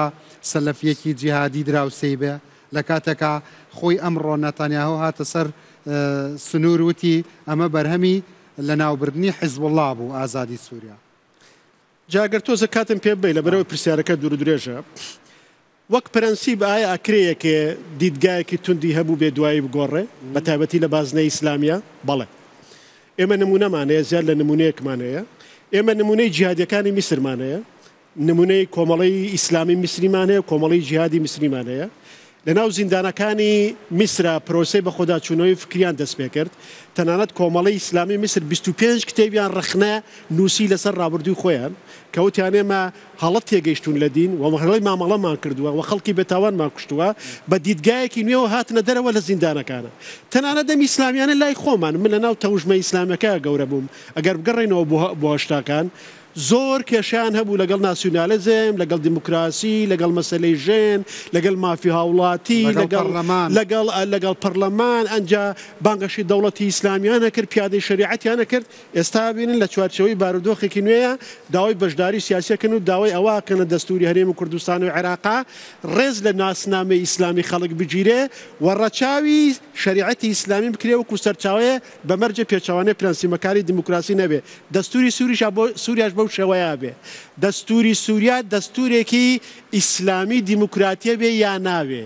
بەمانایەکتر یەکێ لەو شتانش کە هەسەدە و هەپەگە و ئەمانە من لە 2012 وتارم بۆ نووسیون نابێ شەڕی ئەلمانیەت بکەن لە سووریا ئەمە بە دژی بەرژەوەندەکانی خەڵکی کوردستانە ئەبێ شەڕی دیموکراسی بکەن لە سووریا شەڕی دیموکراسی لەبەرەوەی تەوژمێکی ئیسلامی گەورە هەیە لە سووریایە و ئێستا ئیسلامیەکان دەسەڵاتیان بەدەستەوێت تا ڕادێ تۆ شەڕی ئەلمانیەت بکەی خەڵگەی قۆزێتەوە بۆ لێدانت وەک کورد بە ناوی دینەوە بەڵام شەڕی دیموکراسی شەڕێکە کەس ناتوانێت شەڕت پێ بفرۆشێ یەکێ لەو شتانەی گرنگە توانە و تاقەی کوردی لەوەیە سەرف نەکرێ ئێمە مافەکانی خۆمان چۆن ناسنامەی خۆمان پارێزراوە بێ چۆن خۆ بەڕاوبەرایەتێکی کوردیمان هەبێ و چۆن نوێنەرایەتێکی دادپەروەریشمان هەبێ لە دیمشق بینەوە سەر جۆلانی باش کەواتە جۆلانی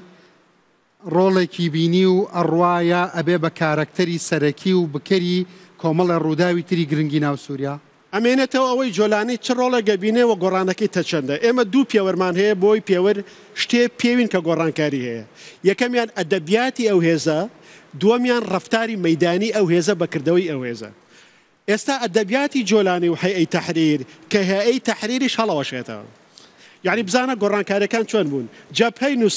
نووسرا ئەوە ئێمە مانان شارەزاین چەمکێکی سەلەفیەتی جیهادی و فقی تەقلیدی ئیسلامیە دوای ئەبێ بە فەتحی شام فەتح دیسان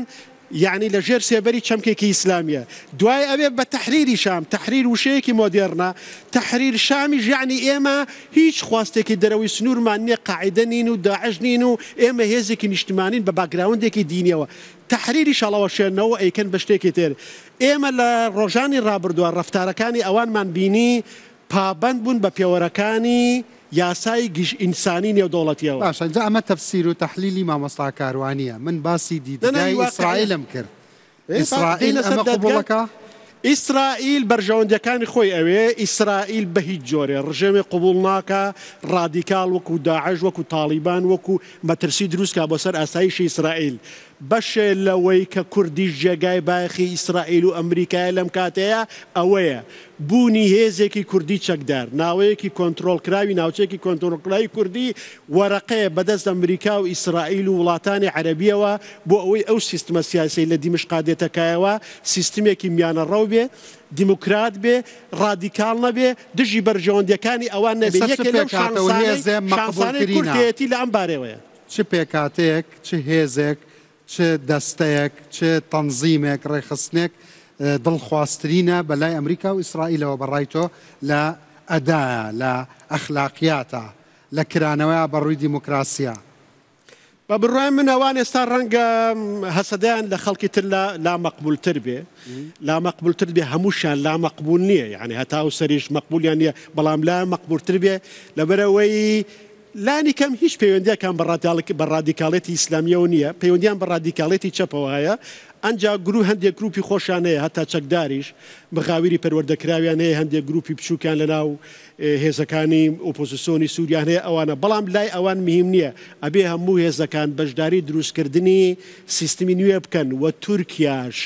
بوونی تورکیاش لەم ڕۆ قازانجا تورکیا ڕازی نابێ ڕژێمێکی ڕادیکاڵە لە دیمشق دروست ببێ بەشە لەو قسانەی جۆلانیەی کە قسەی تورکایە تورکیا نەسیحەتی ئیخوانەکانی میسر کرد کاتی خۆی وتی مەچنە ژێر تەسیری سەلەفیەکانەوە و باز لە دەستورێکی ئیسلامی و پیادەکردنی شەریعەت مەکەن با دەوڵەتەکەتان دیموکراسیەک بێ و نیمچە عەلمانی بێ ئێوە لە قۆناغێکی ڕابردووە لە چوارچێوەی دیموکراسی توندیان هەیە لەگەڵ کورد تحریر شام ڕابردووی بریندارکەریان نییە شەڕی زۆریان نیە لەگەڵ کورد و زۆر مامەڵەیەکی جوانیان هەبوو لە ناو حەلەبە لەگەڵ کوردەکانە بۆیە تورکیاش مەلەفی کوردەکانی داوەتە دەست سوپای ئازادی میسر و تەنانەت ئەو پرۆسەیە کە دەسەڵاتی ئەسەدی پێڕوخە ئەو پرۆسەیە نەبوو کە فەجر الحڕیە یعنی سپێدی ئازادی مەلەفەکەی جا کردوەوە تەسەوڕەکەی ئەو داخوازیە لە جۆلانی هەبوو بێ و جۆلانی ڕەتی کردبێتەوە کە دژی کورد شەڕ بکە ئەکرێ و بەڵام وەزیفەشی تایە بە کورتی جۆلانی یا ئەبێ ڕازی بێ بەشێ بێ لە سیستمێک کە دیموکراسی قوبول بێ هاوڵاتێتی قوبول بێ دەوڵەتی نوێی قوبول بێ یاخو ئەرکێکی وەزیفی جێبەجێهێنایەوە خۆی و حرەکەکەی پاکتاو کرێ و تەسفیا کرێ لەلایەن زیاد لەلایەن ئەچمە لای کاک فەتحوڵا بەڵام یەک پرسیار زۆر بەلامەوە گرنگەوەکو شارەزایەک چونکە هەم سیاسەتمەداری هەم ئەکادیمیت هەم سیاسیشی باشە باشە سیاست ئەوەندە بۆ نمونە لای ئیسلامیەکان شیرینە کە تەنانەت دەتوانرێت لەسەر حسابی عەقیدەش گۆڕانکاری بکە پێت وایە مەسەلەن هێزێکی وەکو هەتەشا دینەکەی ڕێگەی پێ بدا مساومە لەگەڵ جوولەکەش بکە لەبەر خاتری مانەوەی لەدەسەڵاتە کێشەی سیاست کێشەی عەقیدە نیە کێشەی فکرە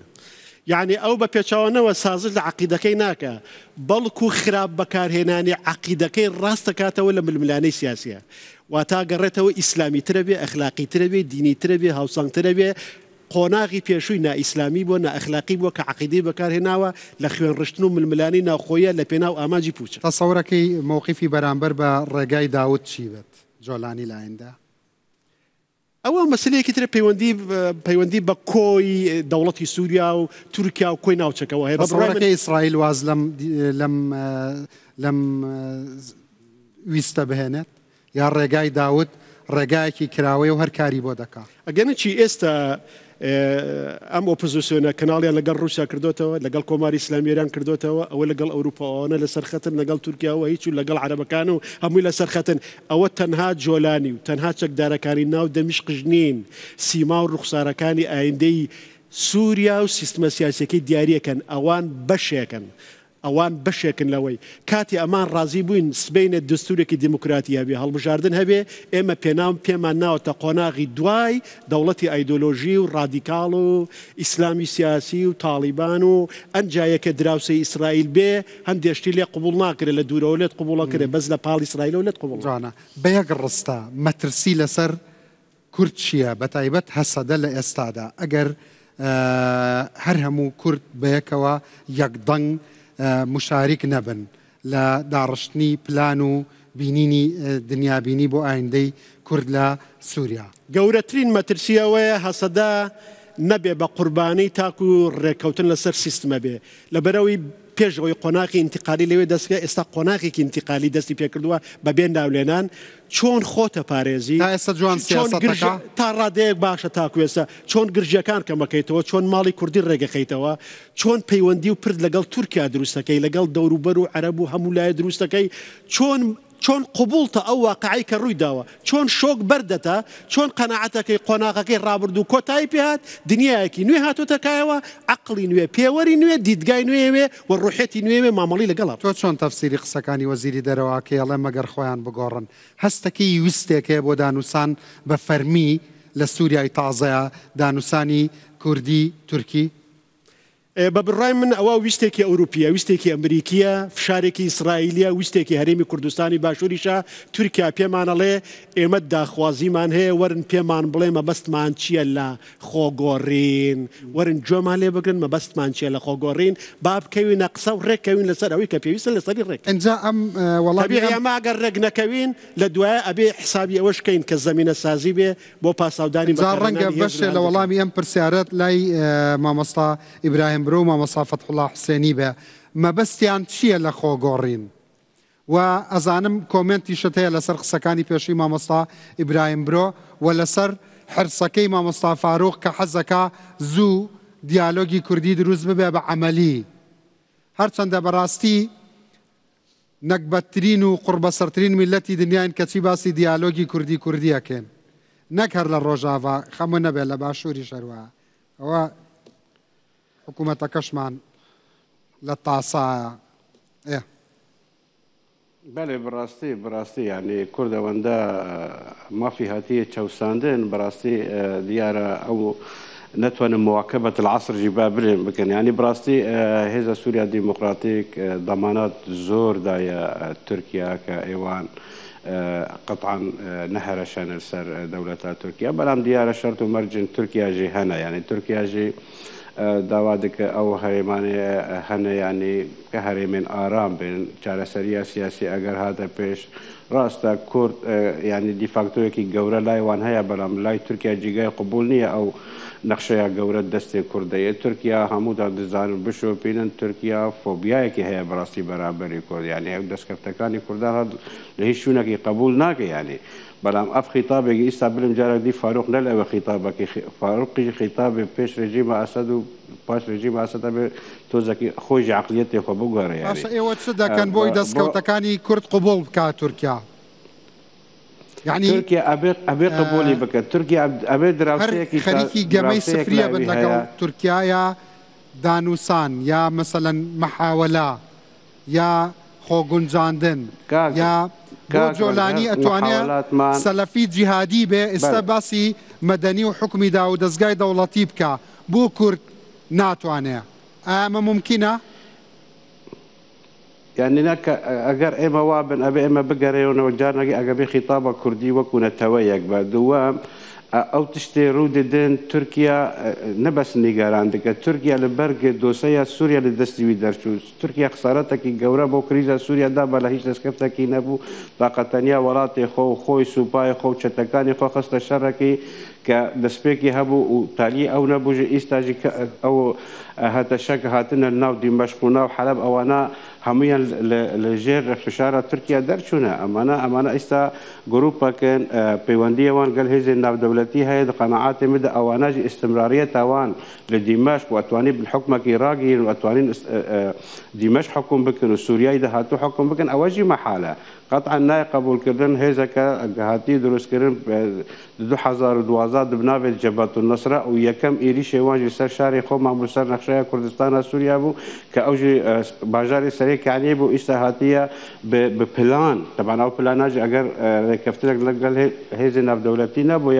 يعني محال بو يكسر جئد لبارا سراق بو ورا حلب وهرا حما وهرا حمص أتواني بو نقشة يعني روج آفاي كم فرات همي أنتخ دست خود ببيت حقيق بيت كرن يعني قناعات مدى قرقشيك أبيل قلبان بيكرن بلا أنا محالة أتواني من حكم سوريا دهاتو بكرن زياتر ل 1400 صال لنيوان عقيدي جولكو ئاینی پیرۆزی ئیسلامدا هەیە، ململانەی سیاسی هەیە، ململانەیەک هەیە بۆ خۆتەزانی شەڕی سڕینەوەی یەکتر هەبووە نەک دانووساندن وانە بۆچی ئەمڕۆ هێزێکی وەکو جۆلانی کە یەکەم ڕۆژ ئەمریکا پێ و تیرۆریست و 10 ملیۆن دۆلارە دەین بە هەر کەسێک کە زانیاری با لەسەر جۆلانی کەچی پەیامنێری سەرەکیترین کەناڵی ئەمریکی لە تەنیشتێەوە لە میدیاکانە دەرکەوت وانە بۆچی کەسێکی وەکو جۆلانی بە ئەزمونێکی کەم و عمرێکی کەمەوە ئەتوانێ هەوڵ با دیدگای دنیا بگۆڕێ لەسەر حرەکەکەی لە کاتێکا بە بەڵگە و دەلیل نەک پەیوەندی ڕابەرایەتی و ئەمیرەتی کردووە لە ناو کۆمەڵی هێزا کە لەسەر ئاستی جیهان وەکو تیرۆریست ناسراون کورد چی بکا بوو ئەوەی کە دیدگای تورکیا بگۆڕێ لە کاتێکا شەڕی کورد و تورک نابەرابەرە لەگەڵ ئەندامی ناتۆیە وانە کورد چی بکە؟ بەر یعنی کورد هەموو دەماناتی پێشکەش کردیە بۆ بە تورکیا و بە سەدان جار شاندەیە خۆمان ڕۆشتیە تورکیا سەوان بەڕەنگەکی مباشە ڕۆشتنە لەگەڵ ڕایدارین تورکیا دانیشتنە و دەمانات هەتی تەقدیمکردن کە ئێمە خۆ دپارێزن هەموو پرۆژەی خۆت پارێزن ئێمە نە بەشەکن ji krîza Sûrî ئێمە بەشەکن چارەسەریە سیاسی بەلام تورکیا دەخەون و خەیالی وی دەستکەفتیین کووردا قبول ناکە بە پرۆبلەما تورکیا یان دەستکەفتیە کووردا لەکو قبول دەکە تورکیا هەموو ڕایدارن یەکێک لەو سەبەبانەی کە تورکیا بۆ نمونە دەستکەوتەکانی کورد قبول ناکە لەبەرەوەی تەحسیل حاصل ئەزانێت چەند بەرەی کوردیش لەوێ هەیە ئەگەر ئێوە بۆشاییەکانی کورد کەم بکەنەوە بۆ نمونە ئەنە کەسە هەسەدا نازانم پەیەدا پێدوانیە ئەو کاتە ممکنە ئاعترافکردن و دانووساندن لەگەڵ یەک جیهەت بێ ئاسانتر بێت لانی کەم یەک جیهەت نا یەک دیدگا یەک استراتیژی ڕوون بەێ استراتیژێکی ڕۆن من لەگەل تۆمە کە وەکو نەتەوا کورد لەبەر ئێمە لەسەر ئەم مەسەلانە مەژە ئیش کرد و کاک برەهیم برۆژی ئەوە میوانی تۆی خۆشی دەزانە کە ڕێکەفتنی هەولێریەک هەبوو هەولێر دوو هەبوو دهۆک هەبوو دوای ئەوژی دوو دانیشتنێ جۆراجۆر زنجیرەیەک دانیشتن لەگەر نێڕاوی ئەمریکیژی هاتە دانیشتن لە جەزیرە کوردی بەڵام ینی دیارە کورد ئەو ئیرادە لە جمبی تنە خیتابە خۆی کوردی بکەیەک ئەوە پرۆبلەما گەورەی نەتیجە دەسوەردانە پارتیەن کوردستانی دەسوەردانە تورکیا دەسوەردانە هەندێک هێزی دیکە لەبەر ئەوە تەوافقاتی کوردی دروست نەبوون ئەگەر تەوافقاتی کوردی بدەمە بینەرێت خۆ دەخوازم بزانم نوکە داخوازیە کووردا ڕوونە چ دەخوازن دەستورێکی چەوە چ دەخوازن فیدراڵی دەخوازن کۆنفیدراڵی دەخوازن هەر ئەف خۆسەریە کە ئیرۆ چێ بووە ئەvە دەخوازن کانتۆنات بمێنەوەکی خۆ چ دەخوازن کووردا چ دەخوازن دە ئایندەیە سووریادا یاری قەنەعاتێ بدو کورد هەموو کورتموحێ کورد دە سووریا دەهاتوودا فیدرالیەتە لەبەر فیدرالیەت تااقەتەنیا ئەتوانی بە ئەتوانێت هەموو مافی هەموو ملەتەکان لە سووریا بێدە پاراستن مەحالە ئێمە بگەرن دەولەتەکە مرکزی دەولەتەکە لا مرکزی فیدرالی کە ئەتوانی بکورد ئەوە بزانم ئێمە چەند جارجی مەگەنگەشە وەکو هەموو هێزن کوردی گەنگەشە سەر ئەم مەسەلە هاتیە کردن و تەوافقە کە کوردیژی لە ئەم دەربارەدا هەیە فیدرالیەت استحقاقەکە ئەبێ ینی تێدا مافێ نەتەوا کورد بێت جودایی کەسەژی فیدرالی دەخوازن هەسەدەژی فیدراڵی دەخوازن لێ هەنگاوی یەکەم ji بۆ تحقیقکردن و چێکردنا ئەف داخوازیە کووردا چ بێ باشە مامۆستا هەنگاوی عەمەلی تە دەخوازی ڕەوش پڕ حەساسە گەلێک سیناریۆیان دیژی هەیە سیناریۆ سونیژی هەیە تە دەزانی پاشخانێ ئەف برادرەی کە ئیرۆ وەکی کەسێکی نەمبەر 1 لە دیمەشق کار دەکا تە دەخوازی لە سعودیە هاتۆتە دنیاە سیناروێ جودا هەیە سیناروێ ئیسرائیلژی هەیە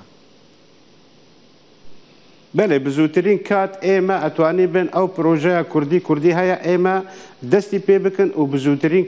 کات بسەریخن لەبەر ئەمە خزمەتە ملت ئێمە دەکە دنیایی دەدە ملت ئێمەی کورد هەندێک ڕۆژئاوادە کە ئێمە داوای چه ئەکرد وەکو نەتەوا نتواك سركيد هندري سوريا نقشة ما ديار بروجي ما ديار وأبي جغرافيا مجي ديار بقى لبر هندك جغرافيا مجي داقر كرين لا ولات تركيا لبر أوك استحقاق أبي بزوترين كات أو بروجي 2020 كاتية واستاندن دستي بيبكا وكرت أتواني بالنارين أخوا ترامب بيت سر حكومة قروش خود شبكا كردا بندوركي باج نابج بو عندي كردا بكل تأكيد قناعاتي من بيش تنصيب ترامب وسند خواردني لكوشك سبيل قناعاتي من كورد خطاب أخوي سياسي بكن يك وديالوغا كردي جيب سرخينا بتخوایك دقیقه کاتی دکتۆرم کەمیا لەگەڵ کاتی مامۆستا و تۆ کاتێکە زۆر باسی بە گەشتبینیەوە باسی جۆلانی دەکرد کە ممکنە بێت تۆ هەر سەرت وا لێ دەکرد وەستەکەم بە بۆچوونەکانی مامۆستا دکتۆرە بووبەکر کاروانی گەشتبین نیت دوای پێم بڵێ بۆچی باشە بەس بە پاشی دکتۆر محەممەد بەڵە قوربان من لە ڕاستیاوە بینم کە بەداخەوە یعنی نامانەوەکو جەناب فەرمووت کە ئیش دەسەرەوە بکەین کە وەکو بڵێ دوو بەشەکانی ڕۆژئاوا کوردەکانی ڕۆژاوەکو ئەنە کەسۆ پێدلێک دوورکەن و ئێستا لە ڕاستیە هەر کاتێ بۆ هەر مەبەستێک صراع هەبوویێت صراعێکی حزبی یعنی ئەوە مەشروعە لە بینی هەر حزبێکی سیاسی ملمنانی سیاسیە کات بەڵام ئێستا کاتی ئەوە هاتووە لە ڕاستی لاپەڕێکی تازە بە هەموو معنایەک هەڵدەنەوە لە کاتێک ئێمەکە گوێ ئەگرین بۆ تەفاسیلە بەوەی کە کاکا فەرمێت تورکیا هەر نایەوێت تۆ هەبیت کیانت هەبێت مشکلەی تورکیا پرۆبلمی تورکیا لەگەڵ تۆە ئەوەی کە تۆ کوردی تو کیانێک تەیە تۆ ئامادەی لەگەڵەوە قسە بکەی معقولە لەگەڵ ئەنە کەسە نەتوانی قسە بکەی ومن باسی ئەوە کردم حتا مشکلی عقایدی لە نێوان جوولەکە و مسلمانە هەیە بەڵام دانووسان ممکنە بەڵام ڕەنگە ئەم پیاوەکە متطرف بووە ڕۆژگارێ ڕەنگە زۆر بەلایە ئاسایی لەبەرەوە سیاسەتەکان لەگەڵ ئیسرائیل بکا بە پێی تەفسیرەکانی جەنابی دکتۆر ئەی بۆ لە بینی کورد و کوردانە بێ ئەی بۆ لە بینی کورد و تورکانە بێکە هەردووکیان سونە و هەردووکیان مسلمان و خاڵی هاوبەش زۆرە کاکڕە هەر لە منطلقێکی سیاسیەوە ئێستا دەرفەتێک هاتووە تۆ سوادەی لێ بکە یعنی ئەمە کافیە بۆ ئەوەی کە تۆ ئێستا بتوانانی ئێستا هەر سێری حەسەدە بکەی زۆر دیموکراتە لەگەڵ بەشەکانی تری سوودیا من اتهامی ناکەم بۆەوەی کە وانە لەگەڵ ئەنە کەسە بەڵام حەقا بالضبط لەگەڵ پێکهاتەکانە زۆر چاکە مەجای داون بەشدارن لەگەڵیا لە هەموو ئەوەکو بڵێ جومکەکانی ئەو دەسەڵاتی کە هەیە لەو شوێنە خۆیان سەلماندووە بەڕاستی تۆلەرەنسیان هەیە بەڵام ئەو تۆلەرانسیش لە ڕاستی ئەمە ئێستا ئیشی ئەمە نییە کە بڵێ خەتای کێیە ناکرێ مەسەرەن ئەنە کەسە بڵێن نزیک بێت لە هەرێمەوە و مەسەن تەفگەر دوور بێ لەیەوە ئەبێ نزیک من لە یەکەوە ئەم دەرفەتە کە هاتووە چکە وەکو ئێمە کاتێکە خەتەرمان لەسەر دروستە بوو لە هەرێمی کوردستان لە ڕاستیە و کەسێک کە خەتەر لەسەر دروستەکە ناڵێت تۆ حکوومەتیان معارەزی ئەڵێ کوردی تۆ کیانێک تێم کیانە نامەشروعە بە لە منطەلقی کۆ بڵێ شۆڤینەستی ئەوەوە بەڵام دەرفەتێک سەرۆکی هەرێم لە ڕوودا و خوێنمەوە بەر لە بەرنامەکە پامێکی هەبوو بۆ هەموو پێکاتەکانی سووریا کە هەوڵبەند سووریایەکی دیموکرات بینا بکەن و تحقیقی مافەکانی گەلی کوردیشی تێدا بێ بەڕاستی وەکو فەرمووت هەرێمی کوردستانیش ناکرێشانی خاڵی بکرێتەوە لەو بەرپرسیارەتی چونکە وەنیە ئەشتانش بکە بەڕاستی هەرێمی کوردستان مێژوویەکی لەگەڵ تورکیاش ئەکرێت دەوری ئیجابی مناڵێ نەیبووە و هەوڵیشی داوە لە ڕاستیە بەڵام ئێستا زۆر گرنگە لەبەر ئەوە ئێستا بۆ تورکیاشە مشتێ وەکو عەرە بڵێ مەفتوح نییە لە ڕاستیە تورکیا نفوزێکی کەمی هەیە بۆ ماوەیەکی کەم ئیش لەسەر ئەوە ئاکا ئەو نفوزە کار پێ بکە بۆ ئەوەی کە زۆرترین دەستکەوتی هەبێت ئەمە مهمە کورد بیزانێ هەندێک لەمە سەبری ئەوێت تۆ ئەو سەبرە لەگەڵ خۆتە لەگەڵ کوردان لەگەڵ ئەو هێزانەی کە لە داهاتووە لە سووریا دەورە بین و هەندێکیان تۆ لەو زیاتر مستەقبل تێ لە سووریای ئازادی دوای ڕژێمی ئەسەدا و ئەو وەکو هەنگاوانەی کە لە پێشن لە ڕاستیە وەکو لە مداخلەی پێشترا باسم کرد لە ڕاستیە وەکو بەقەوت بوونەوەی ئەمریکا لە ناوچەکە لە ساڵحی کوردایە یعنی حتا ئەوانەی کە شەڕش بە کورد بسەپێن بەسەر کووردە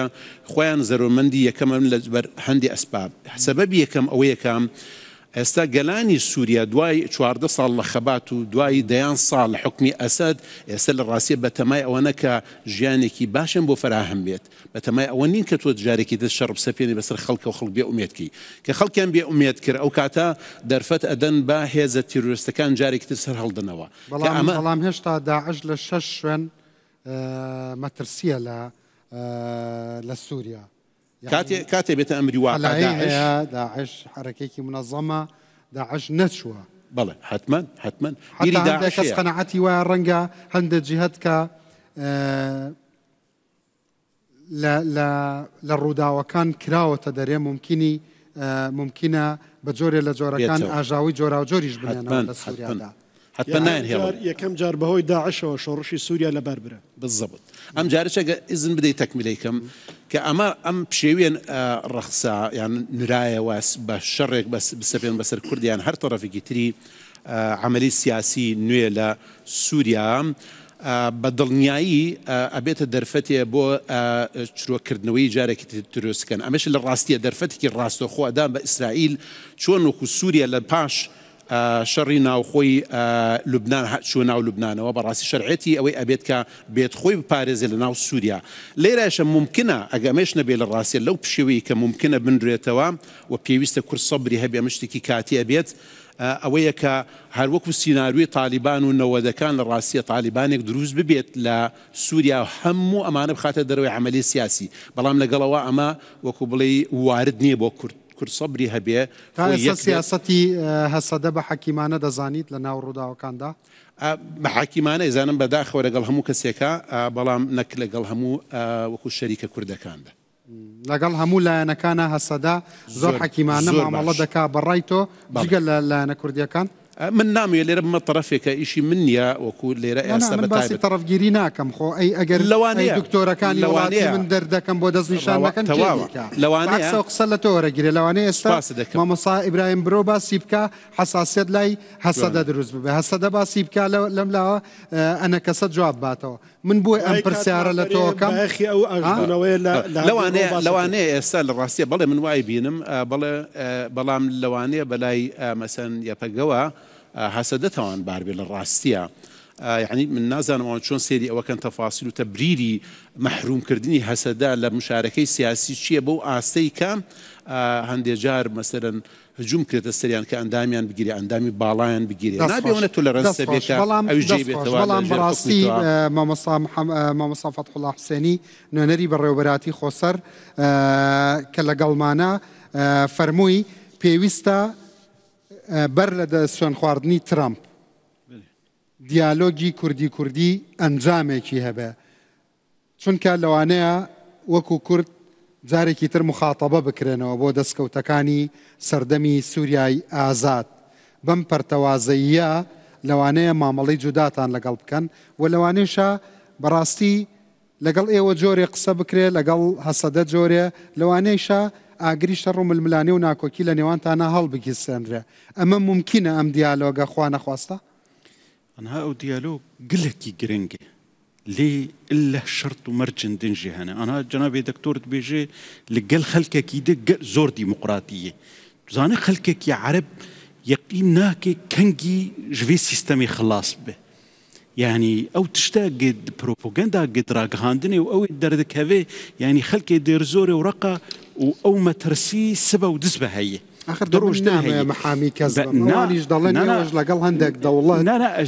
زور طبعا كتي لقل هسدا امادنين بودانو ساندن دانو ستاندن اما لسر بروجيكي كردي جهبو وان تكبر يعني بنات في نسر تصعيد كاوليكم ام براستي نونري الريفبري خوسر لهريم كردستان دبيجي لازمه ام حميلاين كردي انك سجي بهفرا دانوسان بكين نتيجيك هبه بر لا سون خواردنا ترامب تمام او تشتا هما ما كردال هفدوكر لما مشكله خو بسوريا حل نكر وما بتركار حل نكر ام دبن بشك جوي دجيتيا قد دجي قسد هسدا وبيدا او دبي ام جيد كافن ناف وي دجيتيده يعني وقت تركيا دبيجي خلكك كرد هي مكارم بيردام مستندني بكن برا او جي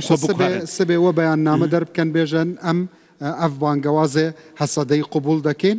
مثلا لازمە کەسێکی ئەف هەنگاو بنێ لازمە ناوبەرێکی چێ ببێ يعني هەر دەبێژن سەفەری 1000 میل بە یەک هەنگاو دەست عینەن ئەم دەبێژن اتفاقی دهۆک هەیە ئەم وێ اتفاقی تەنفیز بکەن ئەو اتفاق تشتك جي دفي مسألة تركيا تصعيد دكي يانجي عرب تصعيد دكن سوري تصعيد دكن نقري داي بو اتفاقا ما بأفانا بشتي أمريكا أو برن شر داعش لدير زوري كرن مال دير زوري شر داعش لرقا كرن مال رقا لمن بجي كرن مال خلق قبول ناكي كرد الويدري حكم دكي يما أم خطر كيداني أم كرد جغرافيك هناكي زعيف هي أو جغرافيا ما تمامي والسر سينوري تركياي أو سينوري تركيا دفي باشترين تيكلية ما بتركيا هابن هر وهاجي دفي باشترين تيكلية ما بعربي السنار هابن اللي وقت جاء مع عربها دجمني يقول آلي كي دجبر أموان حكم دكن وأم بمهنا لسينوري تركيا جي أو درشمي بكا كي ويرا دكن أو جي رازي نابن إباش ما اتفاق كرا واتفاق مشبوكيه جنا خلكي سوري كاربن واتفاقي قبول بكن وناد جيران ما قبول بكن أمي تشبكن أمي تاني كرد تشبكن يعني وترامب بي وبرجواندي خواه بخلكي سوري وبخلكي تركيا ربولات عربة بك قربانا كردا باشا أجر تبوخو ترامبي أجر مثلا جناب إبراهيم برونبي تترامبي سبي روشكي آلوس لسوريا تشيبويا دخوازي آليكاريا كردابكي وكي وفاداريك جبوها وبيمانتيا كردا دشر داعش دا دقل أمريكا دا حتى نوكا يك جندي أمريكي لسر دستي كردان هاتيا كشتن مثلا بيجن أفا كردا أفا أنا كسا أفا كردا أفا بياديا أفا كردا أفا هسديا أفا كردا أفا مسديا نظام يعني تشدكي تترمبي تشدكي دقل أفا واقع عينا أو درفتي شقوق كرد هني ودرزي هني وعلوي هني ومسيحي هني أنها جنابي كي جوان دكتورة بحث كر قلت يعني هنكي أو فرحبونا خلقي السوري درفتك ترامجي برجعف دقري جبوي قل سوريا يعني دولتك بقبول كرنج آلية دنياي دي جرك كرج خدي ماف بن لكرد وقتي قل نكاربن مشكلة خب خلكير صافي بكن أنا إما 10 صالة ما أم بشكن جو أوبوزيونا سوري هن خلاف هنا لأم لقال خلكي سوري دحمت شديدة بهافر دانستندنيت كن لقال تركيا أم دانستندنيت كيت كن إباش تكليته بهريمة كردستان الخراب به وبتركيا الخراب به وبخلكي سوري الخراب به وترامب شو بدته يعني كردشي جناهي وانتي شوطان جناهي في سياسة أجر من وكي كردكي مسؤولية دابش بكم صدي بنجي جبو أنا كسي صدي بنجي جبو هسده مثلا مسؤولية خو شيا هنجافك بنن بس هنجافي معلن بنن ما بيجن مثلا والله أم دانو ساندن هي ومحاولة هي مس روشي كرت تحملي وان أكربش داري والله يقولنا بس ويسم بزانم كي مثلا ببي كي دكاري رولكي إيجابي ببينه باشي برسوي من بدا بس دكتور فرمو عفو يعني دوخكوكو جارنا معه إما واقعيك بيو رجمي بشار صدمة بيو هسد اللي بيو يعني من بجماعهن لسروا إدلبوا وما ما بي استا كرت يا أماني يا نامني استا سر لنوية دولتي نوية دا سوريا دا مزريته والسيستم دا مزريته كرت شويني أبي يا شويني نابي مجالي تانا ماو يعني أنجا أم خدمتي كردي أجر سركوتو نبي كيش كمان شيء من قسم كردوا ولا قلبش الأوبوزيسيوني سوريا شون بيرا كانوا كرد داجير كرا كمال ناوشي عربي داجير كردوا كرد شرعينيا بجوري قسكاني وزيري دروي تركيا شرعينيا يعني شي يعني سورينيا يعني لنا خوي يعني هسدا ما في نوينراتي كردني كردي سوريا نية يعني نوينراتي أماناك سيم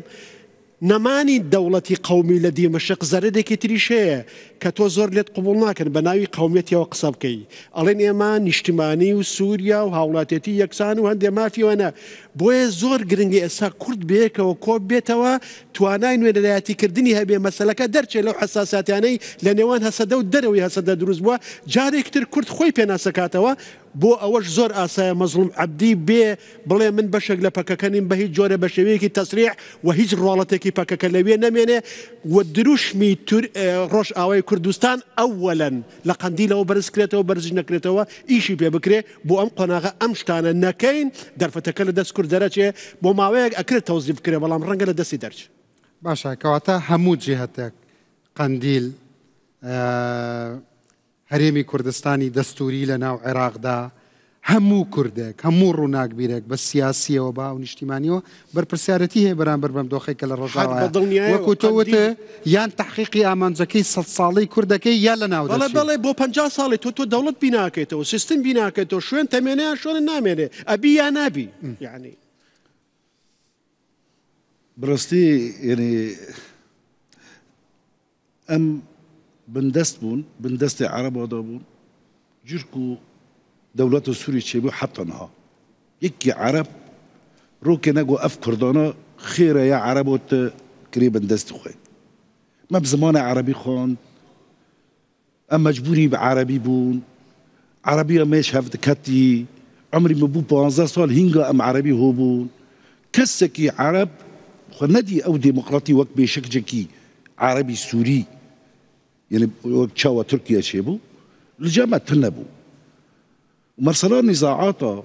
نها عردن دكي براستيت بوتكيت مفهوم السياسي قوري علوم السياسية اللي بنيري سدي تشال نها بندستي فودس جامعة ده وأف از كفاروق ودارم كونغرا ودارم جنيف ودارم حدشتكي از استثمار دكم چمكي غير بيدرسون يان اطرافي مرة رودنن زانن انه كرد سدي تشل عردي سوري وجه يعني سو بينج وسيا سدي تشل بندستي كرداده غوري قوتي تبتر تعامل دكن حتى قوتك جكك ابراهيم راشي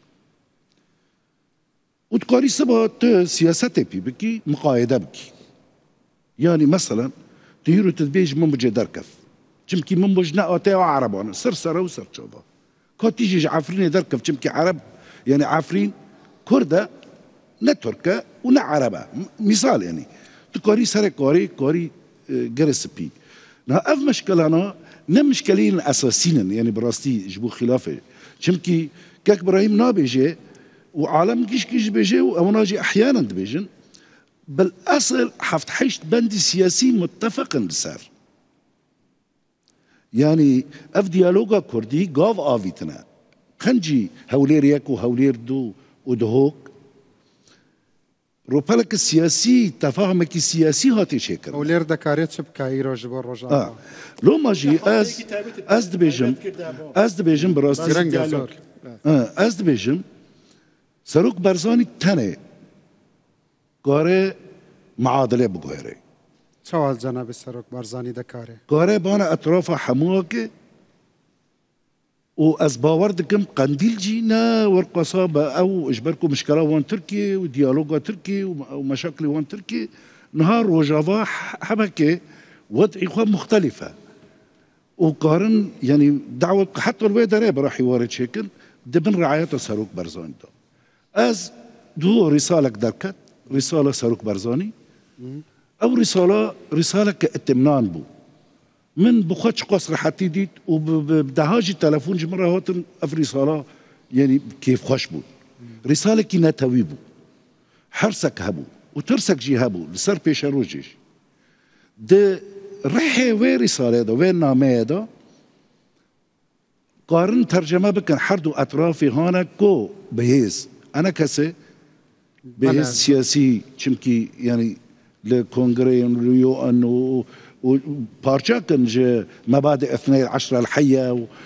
وعملية دستورية داجي بارشا كان وهيئة تفاوض داجي هنا أفهيزك سياسي معنوية وهي صار عرداجي هسده وأف جماهيرنا مشكلة كردا أفهيزاج هفكتية دەست خۆش مامۆستا جەنابی دکتۆر پرسیارێکی من تایبەت نییە ji بۆ تا دەزانم تا gelek peyîfeye و tiştan nivîsandiye dexwazî çi bêjiye Kurda çi bêjiye bînerêt Rûdawê çi bêjiye xelkê Rojava wan tişta çi ye ke te nivîsandiye والله بري هر تشتي دبي هم آلي أنا كسا وهم آلي بينك خو بقهرن تبرسا كرد بيقو ما خو بقورن والله من لسر أهمية وضرورة بل يعني خو قورين شي يعني براسي تايسا أنا كسي خو قورية ونبهينا كي خو قورية لأو مرحلة بيقو ما خو بقورن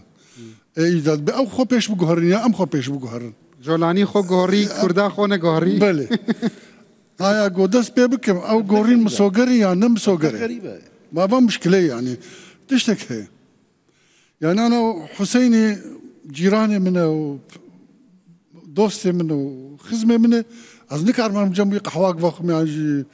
سهراك الجنبي بكم لبرقوا من أنا كسم أو بينكي يعني أو علاقة جواكي أو علاقة إنساني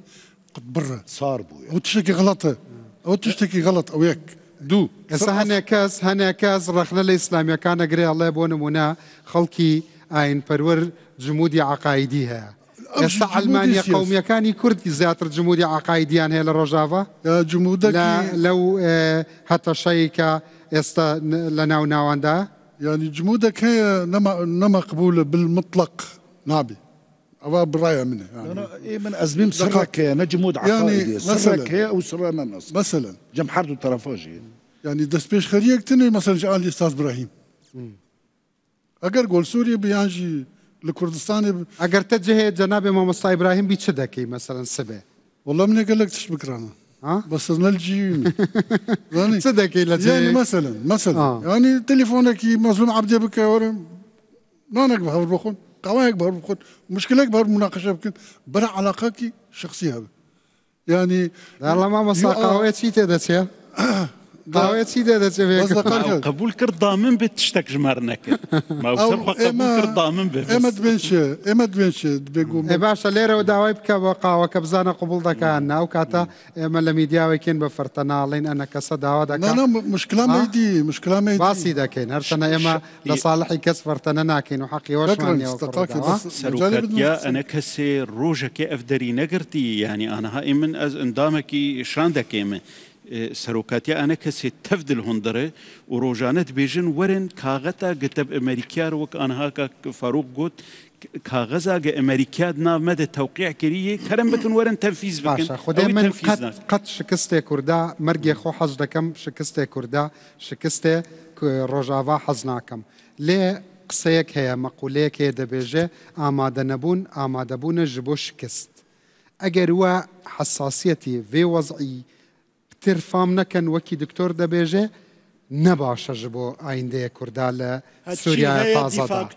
ئەمری واقعە هیچ حەسانەیەکی دەستوری هیچ احترافێکی پێ نەکراوە ئەوەی ئێستا دیفاکتۆی بەیانی هەرچی لە دەستورە احترافی پێ نەکرا بەهێز لێ دەست یعنی لەمڕۆ خەباتی قورسایی ئەبێ بکرێتە سەر ئەوەی تۆ گۆشەگیر نەکرێی گوتنێ من نابێ گۆشەگیر ئەڵێ وتنی من ڕێک وەکو دکتۆرە دەولەت هەموو بڕێ دیفاکتۆ تێچێکردن ئەگەر دیفاکتۆ تۆ هێزی ئەوە هەبوو توانای بەرگری لێ بکەیت ئەگەر هێزی ئەوە هەبوو توانای بەرگری لێ بکەیت ئەبێ ئەم دیفاکتۆیە بخەیتە چوارچێوەی دەستورەوە ئەم دیفاکتۆیە نەخێتە چوارچێوەی دەستورەوە ناتوانی بەیانی دیفاعی ئەو گەنجانەش پرسیاریان هەیە بۆتان فەرموو دکتۆر قسەی دووماهیە جەنابێتە يعني خۆگۆڕین ئێمە لەسەر خۆگۆڕینم يعني پێویستە ئالدار خەلیل و مەزلوم عەبدێ و هیام و کەک براهیم و دکتۆر حەکیم و ئەوانەش خۆ بگۆڕن قسەت کەم کرد بەس قسەکانە پڕمان نابوو وتە قاوەیەک ناتوان بەیەکەوە بخۆنەوە ئەوە هەندێک شتێ پێڵێن بۆم کوێشن قومبەلەیەک فڕێی بەس هیوادارم کورد نەکوژێ کورد دروست بکە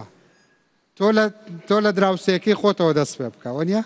چاوەڕێمان مەکە سپاس دەکەم فەرموو کاکی من برای خۆشەویستم بەخێراتی بڕە قۆزەکە دەمەوێت لە دکتۆر پرسم ئایا لە دوای ڕوخانی ڕژێمی دەمەوێت لە دکتۆر پرسم لە دوای ڕوخانی ڕژێمی بەشار ئەسەد ئایا عافرین دەگەڕێتەوە ژێ دەسەڵاتی کورد یاخۆ هەژێ دەسەڵاتی تورک دەمێنێتەوە دەستخۆش ئەجا لە من بۆ دەپرسیەوە بێ مامۆستا ئیبراهیم برۆ لەگەڵ مامۆستا فەتحوڵڵا حسێنی جواب باتەوە فەرموو پرسیارێکی گرنگ و بەجێیە دەبێژێ پاشی بەشار ئەسەد عافرین دەستێ تورکیادا دەمێنێ یا چەوا دەبێ بەلێ شنو میهرەبان دوو پرسیارم هەیە کێشەم لە شێ وەڵام داتەوە ئایا لە دوای ڕوخانی تەواو ئێستا ڕژێمی بەحەس ڕژێمی سەدام ڕژێمی بەشار ئەسەد کۆتایی پێهات ئایا کورد لەو بە شێوەیەکی گشتی بۆ خوا هیچ گوێم لێ نییە لەبەرەوەی لە کۆنتڕۆڵ نایاڵن گوێم لە تۆ بێ فەرموو بە شێوەیەکی گشتی کورد قازان دەکە یاخود زەرەر دواتریش بۆ پێکەنانی حکوومەتێکی نوێ لە سووریا ئایا ئەکرێت هەتە شەو هەسەدا هاوپۆیمان بن؟ دەستخۆش پاسە دەکەم فەرموو مامۆستا. سڵاو من بەیادم مامۆستام لە بەشی پەیوەندیە نێودەوڵەتیەکان لە زانکۆی تیشک بەڕاستی حەزم لێ کەمێک ڕوونکردنەوە بدەم لەسەر قسانی کە کرا لێرە بەڕێزان حەزم لێ ینی یەک شت ڕوونکەمەوە بارودۆخی سووریا دوای ئەسەد بارودۆخی سووریایشی دیموکراتی ئایدیاڵی نییە کە ئێستا لێرە باز دەکرێت بەڕاستی لە ئێستادا زیاتر لە 15 بۆ 20 دەتوانین بڵین بەدەیان هێزی چەکداری جیاواز لە ئایدۆلۆژیای جیاواز نەیوە دۆخێکی ئیدیاڵە لێرە کە باسی دۆخی سووریا دەکرێت باسی بارودۆخێکی انتقالیەکەن ئەستەن چارەنووسێکی ناڕوونە باسی ئەوە کرا ئیسرائیل ڕەنگە جۆلانی قبول نەبێ ڕەنگە جۆلانی هێشتا ڕوون نییە سبەینە سیاسەتی بەرامبەر بە هەسەدە چۆن دەبێ تورکیا وازەح نییە تورکیا وەڵا وازەحە تقریبا بەڕاستی ئەوەی کە هەیە من بۆ خۆم بە سەرەتایی دەستپێکی شەڕی ناوخۆیەکی نوێی دەبینم لە سووریا من وای دەبینم یەک ڕوونکردنەوەی تر لەسەر ئەو گفتوگۆیە هەموو جارێک کە قسە دەکرا هەسەدە و ئەنەکەسە بەرامبەرێکتر ڕاندرا لە کاتێکدا وانە هەسەدە هێزی چەکداری فەرمی باکوور و ڕۆژاوای سووریا لە کاتێکدا ئەنەکەسە حزبێکی سیاسیە دەکرێت ئێمە بڵین پێدە و ئەنەکەسە نەک هەسەدە ئەگەر بڕیار وابێ ئەنەکەسەش بڕواتەوە باکووری سووریا یاخود بڵین ڕۆژئاوا دەبێت لە ئاستی پێدە خۆی ببێن نەک لە ئاستی هەسەدا دەبێت لە ژێر چەتری هەسەدا درێژە بەکاری سیاسیدا پێشمە ئەوە ڕەجی کێشەکانی ئەنەکەسێ لەگەڵ قەسەدا بمبوراگەر یەک دەرفەتی بچووکترم دێ ئەو بەڕێزە ئاماژەی بە بوونی هێزەکانی ئەسەد کرد لە ناو قامیشلی و لە حەسەکە حەزم لە یەک ڕوونکردنەوە لەسەرەوە بدەم لە بەرامبەر دوو دەزانی کێشەی ئێمەوێت تەنها ئەگەر پەرداغێک 105 پڕبێ ئێمە 195 پڕبێ ئێمە 105 بەتاڵەکەی دەبینین لە بەرامبەر ئەو دوو ناوچە بچووکەی ناو ئەو دوو شارە کوردیە کورد هەموو تەڵڕەفعەت و لایەکی حەلەوی لەبەردەست بوو کە لە ناو جەرگەی دەسەڵاتی بەشار ئەسەد بوو ئەی بۆ باسی ئەو هەموو کۆنتڕۆڵە گەورەی هەسەدە ناکەی لە ناو دەسەڵاتی بەشار ئەسەد بەڵام دەی باسی ئەو دوو ناوچە بچووکە دەکەی لە ناو دەسەڵاتی هەسەدەکە لە ژێر دەسەڵاتی بەشار ئەسەد بوو بەڵام بەڕاستی ئەوە مامۆستای وادارم بتوانم ڕۆژە لە خزمەتتا بم وەکو مامۆستایەکی زانستە سیاسیەکان وەکو میوانی سەرەکی سپاس بۆ ڕوونکردنەوەکانت کاکا یەک پرسیاری تر دوو پرسیارە توانم وەربگرم ئەوانیش بۆ یەکی خولەکێکیان بەمێ فەرموو سەرەتا فەرموو جانەکە سەرەتا دەست خۆش بۆ بەرنامەکەتان قوربانت یاخوا بەخێر لێ زۆر سپاس بابەتەکە من لێرێ ئەوەیە ئایا دیوێکی دیکەی ڕوخاندنی دەسەڵاتی ڕژیم بەشار ئەسەد بۆ لاوازکردنی هەژمونی ئێران نیە لە ناوچەکەیە چکە وەک لە ماوەکانی ڕابردووە بینیمان حەماس کە گروپێک سەکداریە لەلایەن ئێران و پشتگیریەکرێت لاواز کرا حزبوڵای لوبنانی هەمان شت و ئێستاش بینیمان ڕژێمی دەسەڵاتی بەشار ئەسەد ڕوخێندرا پێشبینی ناکەن لە داهاتووە حەشدی شابی حوسیەکان یەمەنیش لاواز بکرێن بۆی بەتەواوەتی ڕۆڵی ئێران لە ڕۆژهەڵاتی ناوەڕاستە لاواز بکرێت. دەست خۆش پرسیارێکی زۆر گرنگی کرد ئارمانجی سەرەکی سووریا نییە بەقەدەر ئەوەی بۆ ستۆپکردنە بە هەژمونی ئێرانی بەڕای ئەو گەنجە بەڵێ فەرموو سەرەتا سپاس بۆ بەرنامە بچاکە دەستخۆشی لێ دەکەم پرسیارم نوێ بەپاش کۆتاییاتی ڕژیم بەشار ئەسەد دۆخی ئاوارەکانی سووریا چی بەسەر دێت؟ ئەوە دەست خۆش سپاس پرسیارێکی زۆر بەجێە حەزەکەم دکتۆر جوابی بیتەوە پەیامتان چییە بۆ ئاوارەکان ڤەگەڕیانە ئاوارە ji بۆ ڕۆژئاوا چ بەندۆرێک چێ دەکات لەسەر مۆڕاڵێ هێزن سیاسیە کوردی لەوێ دەرێ بەڵێ قسەی دوو ماهیە جەنابێتە بەڵێ بەڕاستی ئێمە مشکلا مەزنی کوردی سووریا پەنابەریە یعنی سەرێ سەدی 65 لە گەنجان لە دەروی کوردستانی سووریان تورکیانە لە کوردستانی عراقن لە ئەوروپانە لە لەبنانن ینی هەر ڤەگەڕان ئینسانێکی گەلێکی گرنگە تایبەتجی سیاسەتمەدارەکە بۆچی ڤەگەڕانێ یەک مرۆڤ گرنگە ji بۆ ڕۆژئاوای ئیرۆ لەبەر گەلێک کورد ji عەردی خۆ دەرکەتنە و گەلێک عەرەب هاتنە کەتنە شوونیوان لوکە 150,000 خەڵکی عەفرین 4,000 ڤەگەڕیایە ئەvە یعنی کارەسات نینە سەرێکانی 50 ماڵبات سريك عني كسلنا ما تطهير عرقي كامل اللي يشبيه عفرين او كسيقو هالات حزار ونوزده او ترسيكي قورل الدليوان ماي للشكري تركو فصائلي سوري زور سباس ماما صافت الله بيفن دوما هي جنابه تشيا زور سپاس کاکرنج براستی ما لقوناغا کتازنا چون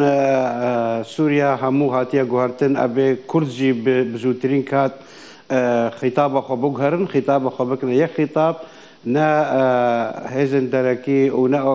او اوبوزيون جورا جور قناعات مد برامبر ما في مينا توي بسكنه براسي ما ضريبه كمظن وخسارتها كمظن جبونا آباکرنا سوریه دا و جبونا ديمقراطية سوریه مدا و آلا کاجی او پروژه ما که اف ولات دیکتاتوری ام بکن ولاتا کی تعددی ام قریبا بکن ولاتا کی فدرالی نقشه ما و خلقی ما و ما في ملت ما تيدا باراستي با اویا همه تشتی گرنگتره و اویا تتویجا وان تضحیات بخوینا شهید ما گهاتی دان و او لبو تفگرا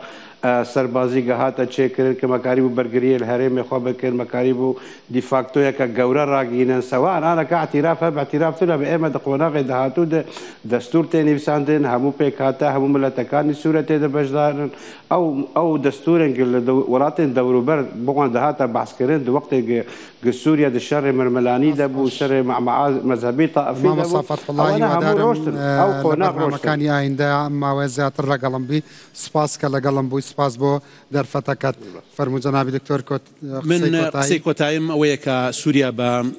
قۆناغێکی ڕاگوزەردا تێت دەپەڕێت لەبەرەوە قسەی ئەخیرم بۆ کوردانی ڕۆژئاوا ئەوەیە کە خۆڕاگر بن و یەک بن و دەستبەرداری حکمی خۆسەری مەبن و خۆیان ڕێخن و یان گونجاو بن لەگەڵ دۆخەکەدا. پەیڤەن دوومایە جەنابێتە؟ بەرگیشکی خبر هەڵەیەک لە ئیدارەدانەکەمە هەبوو زۆر ئاوتم کرد بۆیە نەمتوانی بێمە لای جەنابێت. بەرگیشکی خبرەکە بادم إنه بشار أسد لجوء إنساني خاصتي نا لجوء سياسي جي أفجي يعني مشكلاك عقلي هوني كو عنات به دقيقة سريع يعني دنيرنا مدى هيرو كاك إبراهيم وكاك فتح الله أفنا لبر بالفعل بر استحقاقك لكن قافك عملي جرجة مرسلة خلفية سياسية بر مهمة شمكي قانون أحوال شخصية ومسألة إسلام ولا إسلام أفيا يعني زور مهمة أم نزل كإعلان دستوري ورد شكل ليه دستور ورد شكل أم نزل كأف معارضة بمية لكي أونا معارضة والله أتوانم يك جملة لي ور بقرم لبروي توزة داب الرام أقام لا جدولي كاتا كم نبو يك رصت لي ور أقرم قرنترين رصت شيا أقر رستيكش كم دوان تونڕەوەکان بە گوتار و کردەواڵێن گۆڕاوین بەڵام گۆڕان پرۆسەیە کە ئێوێ و چوارچەوەی دیموکراسی یارمەتیدەرێ بۆ گۆڕان ئەبێ لایانی کوردیش ئایدۆلۆژی خۆی بگۆڕێ لە بربەست نەبێت لە ئاشبوونەوەی کوردی بربەست نەبێت لە دیاریکردنی دۆست و دوژمن و لە مرونەت و خۆگونجاندن لەگەڵ وەستعی نوێی تورکیا ئەبێ کوردی ڕۆژئاوا وریا بێ پەراوێز نەخرێ لە گۆشەیەکی جوگرافیا نەهێڵدرێ ببێ بە بەشێک لەم قۆناغی ئینتیقالی لە سووریا هەیە دوایی وەکو شتێکی نامۆ دەرکە. سپاس مامۆستا جەنابێ مامۆستا ئیبراهیم برۆ پەیڤەن ئەز پەیڤە خۆی داوی بەرسەوە کورتایی یەکی پرس گشت باش بوون لێ برادێکی پرسی گوت پشتی ڕوخاندنا بشار ئەوێ عفرین ڤەگەرە یانوێت بن دەستێ ترکات بمینێ هەگەر گوهارتنێک دقەسەدێت چێ نەبێ وێ کۆبانێژی هەرە و هەن باژارێ دژی هەرە تەفگەز ناخوازم وان گوت نابێژم و نە عفرین تەنێ بمینێت بن دەستەی ترکادێ و هەم باژارێ دنی کوردیژی هەرە هەگەر گوهارتنێک چێ نەبێ و ئەو گوهارتن وەک جەنابێ دکتۆر گوت دەوێ مەزلوم عەبدی بێژت هیچ عەلاقەی من پەکەکەی تونە ئیرۆ ئەم لە دیمەشقێ بە خەڵکی سووریرە دەستورێکی دەین مامۆستا یەک ڕستەبێژی چ دەبێژی بەڕێز فەتح الله يعني براستي همو تش قابلش بونا قهرتني بس اصرارا كاك برهيم وكواليسيون عربي اسلامي وتركيا بو اتهام كرداق او تمي حديقه خلفي نبو بكاكا امانا همو نراستن اما همو بيانون همو حجتن بو تركيا دسكفت من توا كرد وملته كرد بروجي وان سياسي لسوريا نهلا تاقەتەنیا تورکیا ئێمە سێر دەکەن کە وڵاتێکی دراوسەیە بەڵام تورکیا سێری کووردا دەکە وەکو ئەمە کورد زۆر سپاس بۆ هەموو لایەکتان بنەرانی هێژا کاتێکی خۆش بە ئومێدی سووریایەکی ئازاد و دیموکرات و هەموو لایەن و هەموو پێکاتێک بە مافەکانی خۆی شاد بدەن خواتان لەگەڵ خواگای لە هەموو